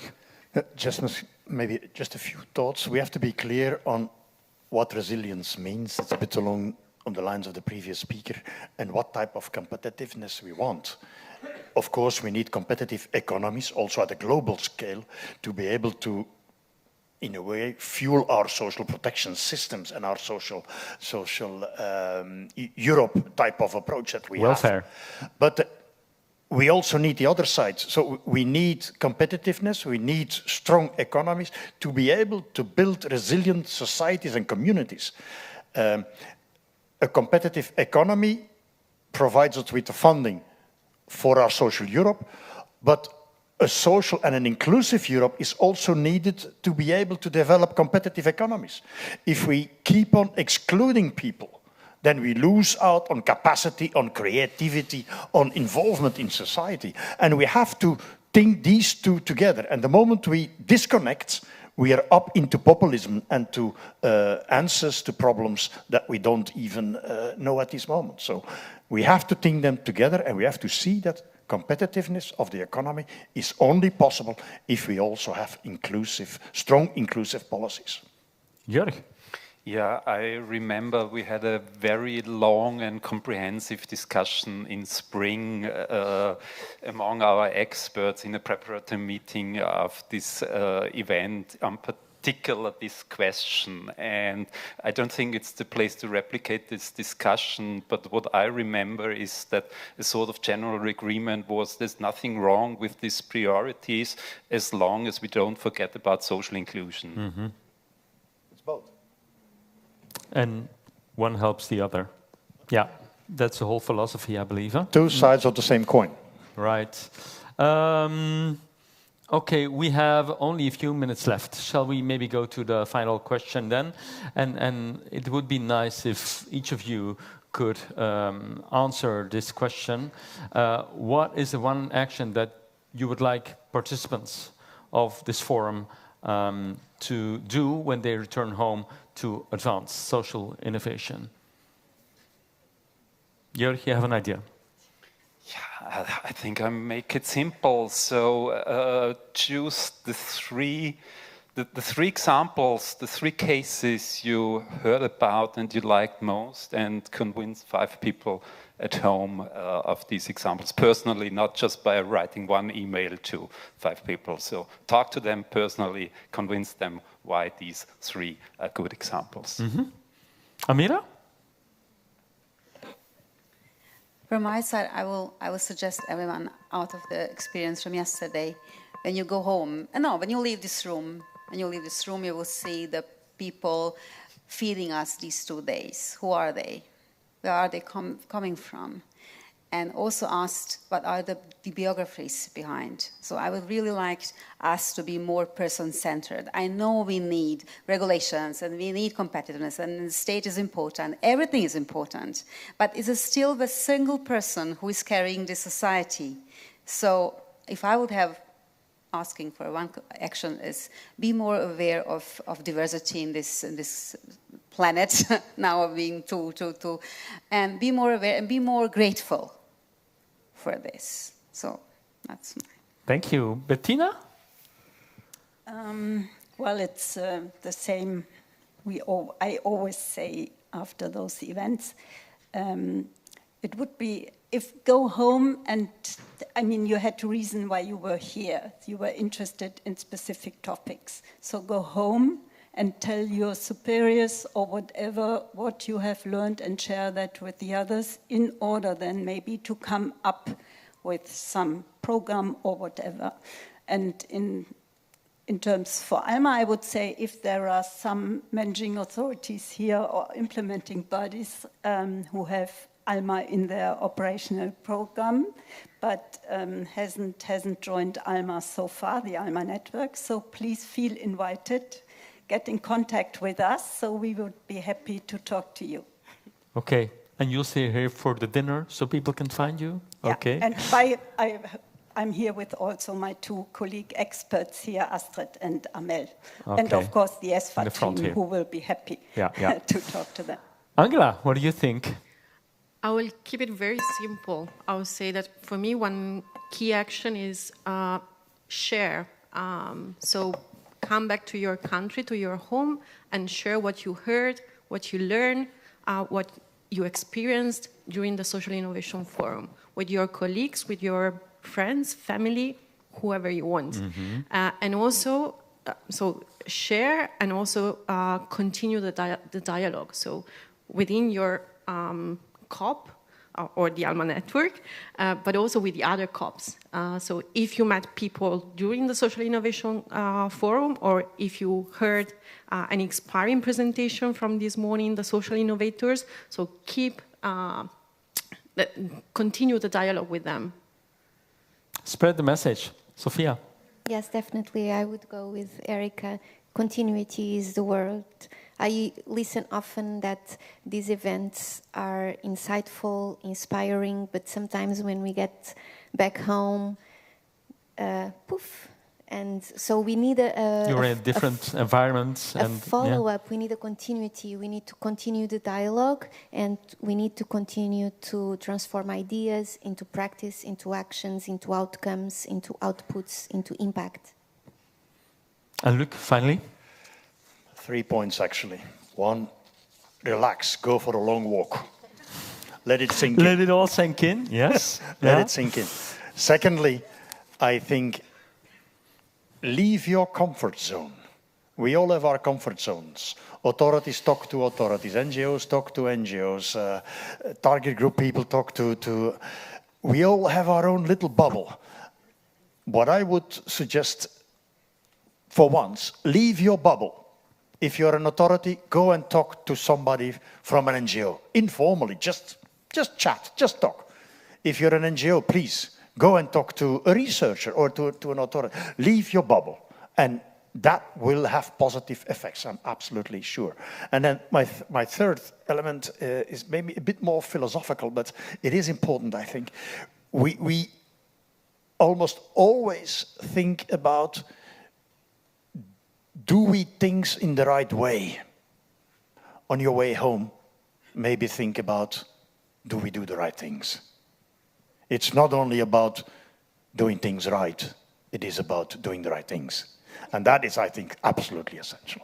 On that note, thank you very much, Luc, Sophia, Angela, Jörg, Bettina, and Amira. Thank you. And thank you for your questions.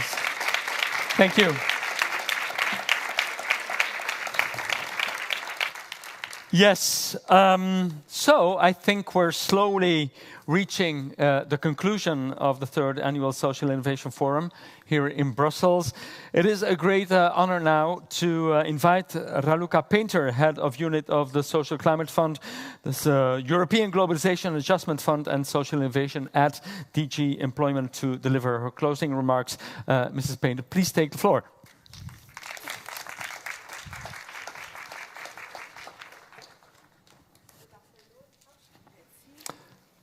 Is it turned off? No, it should. I think you can try again, maybe. Let's see. Wow. It works. Digital skills. So I would like to open my closing remarks by saying simply, thank you for your passion and your commitment in what you're doing. I think Neringa referred to it very nicely this morning when she said that passion is a key ingredient. I think this is indeed putting the spotlight on what motivates you all, what motivates us all to work ultimately for people that in best cases are in difficult situations, in many cases in critical situations. So lifting out of those difficult or critical situations, even if it's a few people, a few dozens or a few hundred people, is a huge effort sometimes, and it requires a lot of commitment, it requires resilience, it requires a lot of engagement, advocacy that we need to do, each of us at our level, you at the local level, regional or national level, within different communities. This is important, and we need to continue this because we have seen taking a dive, I would say, from the EU level, then having some opening to the international level with the intervention of Jeroen, then reflecting a bit around the two keynotes that we have had yesterday, and then really trying to discover the work and the takeaways, the ideas for the futures in the different communities of practice, and then really benefiting from some very nice examples of why we are here. So all the projects that we have seen before lunch today, during the marketplace, I think are extremely good example that if we work together, if we engage, if we continue, maybe not everything is a successful project, but many will be. And this is precisely why on the side of the European Commission, we are committed to help you deliver in the future. As I said yesterday in the group, in the National Competence Centre discussion group, we are here for you to listen to you, to help you carry out, for example, the advocacy that you need to do in your member states.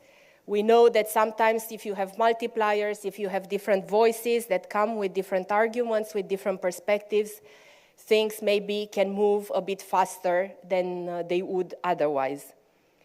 Now, we have heard also that, and I think we are all aware, that not all social innovations that have a great impact at local level are or should be created to have an impact at even national level, let alone at EU level. However, we have heard a number of examples. If I start, for example, what we heard yesterday from the Spanish Ministry of Labor and Social Affairs, finding ways to deliver care for the elderly, for children, for people with disabilities, finding ways to help needs, like we have heard from the project that we had before lunch break from Andalusia, and many others, the project from Croatia. You can have initiatives that can really become very big and that can inspire others and should inspire others. And on the side of the European Commission, I think one big work that we have to do is to carry the torch and illustrating what we're hearing from you in different communities, in different fora, giving these examples, so trying to increase the awareness, visibility, and then putting the spotlight so that when the colleagues dealing with policies, they can get inspirations from these examples. Now, I know we have just discussed the takeaways from the different communities of practice discussions yesterday, but let me just say a few words about what we are taking as the European Commission from these discussions. First example, the National Competence Centres for Social Innovation. They're really key in advancing our common project. We know very well that the realities are very different in the member states, but we have heard from you yesterday that it is possible even when you're not benefiting, let's say, from central support, even if you are in smaller structures. There are projects that are very valuable and they're bringing concrete benefits to people. And we need to invest further into this. And I think some key takeaways are to see how we can apply social innovation on how we work in the future, how we find funding in the future, trying to join forces between the EU funding, national funding, or some funding from private sources or different foundations in the member states. Then, on employment and skills, I think it was great trying to imagine how the future looks like, what are future jobs, and then to do some reverse engineering, trying to see which are the skills that would be needed, and very importantly, how to anticipate and how to form people to be able to deliver and to be in the jobs of tomorrow. I think through even beyond the specific discussion on employment and skills, we have heard also when it comes to social inclusion, when it comes to needs and ALMA initiative, that it's important to invest in skills and to invest in education, and we need joint efforts for it. Then, social inclusion, again, very important to look at things from not in isolation, but to have a continuous approach to trying to find solutions, to try to have engagement from different actors, because we know it's not enough to have one authority or ministry on board or some entities. You need sometimes health, social, education, different services to work together to help in that respect. Then, on migrant integration, I think something that was said yesterday, it's very telling. Migrants are resilient every day. So we need to, if we keep this in mind, I think it's easier, and we should emphasize this when we talk, each of us with different actors, because we need, sometimes we just focus on a big problem to be addressed, but I think in the member states, as hosts of the migrants, we also need to think how we can change our attitude, how we can transform the hosting communities into more welcoming communities, and to see the integration as reaping the benefits not only for those individuals that are looking for a better situation, but reaping the benefits for ourselves in what we are doing, in the jobs, in education, in the diversity that we are proud to have in the EU.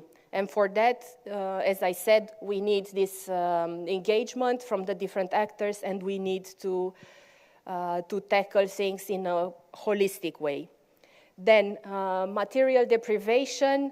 We discussed that sometimes, no matter how prepared we think we are, when we face a crisis, we are not so prepared, and we have good examples from Estonia, from Poland, dealing with the situation and Ukrainian people that are in the countries, but even beyond, to find inspiration from to take in other corners of the EU, because I think at the end of the day, we all want to be champions, and it is possible to be a champion. You just need to be open-minded and to learn from the experiences, from what worked and didn't work in different places. And then, of course, ALMA, very important for needs.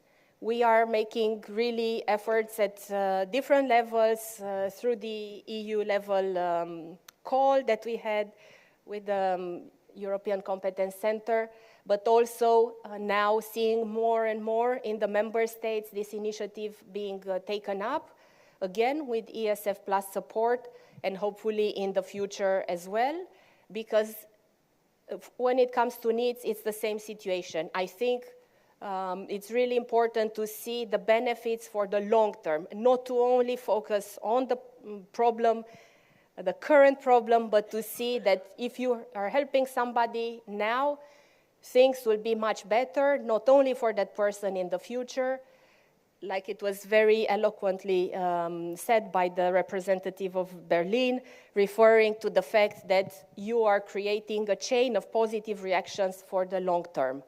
And to wrap up, I think this is exactly what we want to do. And again, thank you very much for your commitment. Thank you also very much to Neringa, to Agne Migle, all the team from the European Competence Centre for Social Innovation, for your engagement, your passion in the different communities of practice, organizing these calls of proposals that are very useful for us to test solutions and to scale up good initiatives. And on our side, let's continue the dialogue. And as I said, do not hesitate also to come to us and to explain your specific situations and ask for the support. If we can deliver it at our level, we will always do it. So thank you, and I hope you will enjoy this evening in Brussels.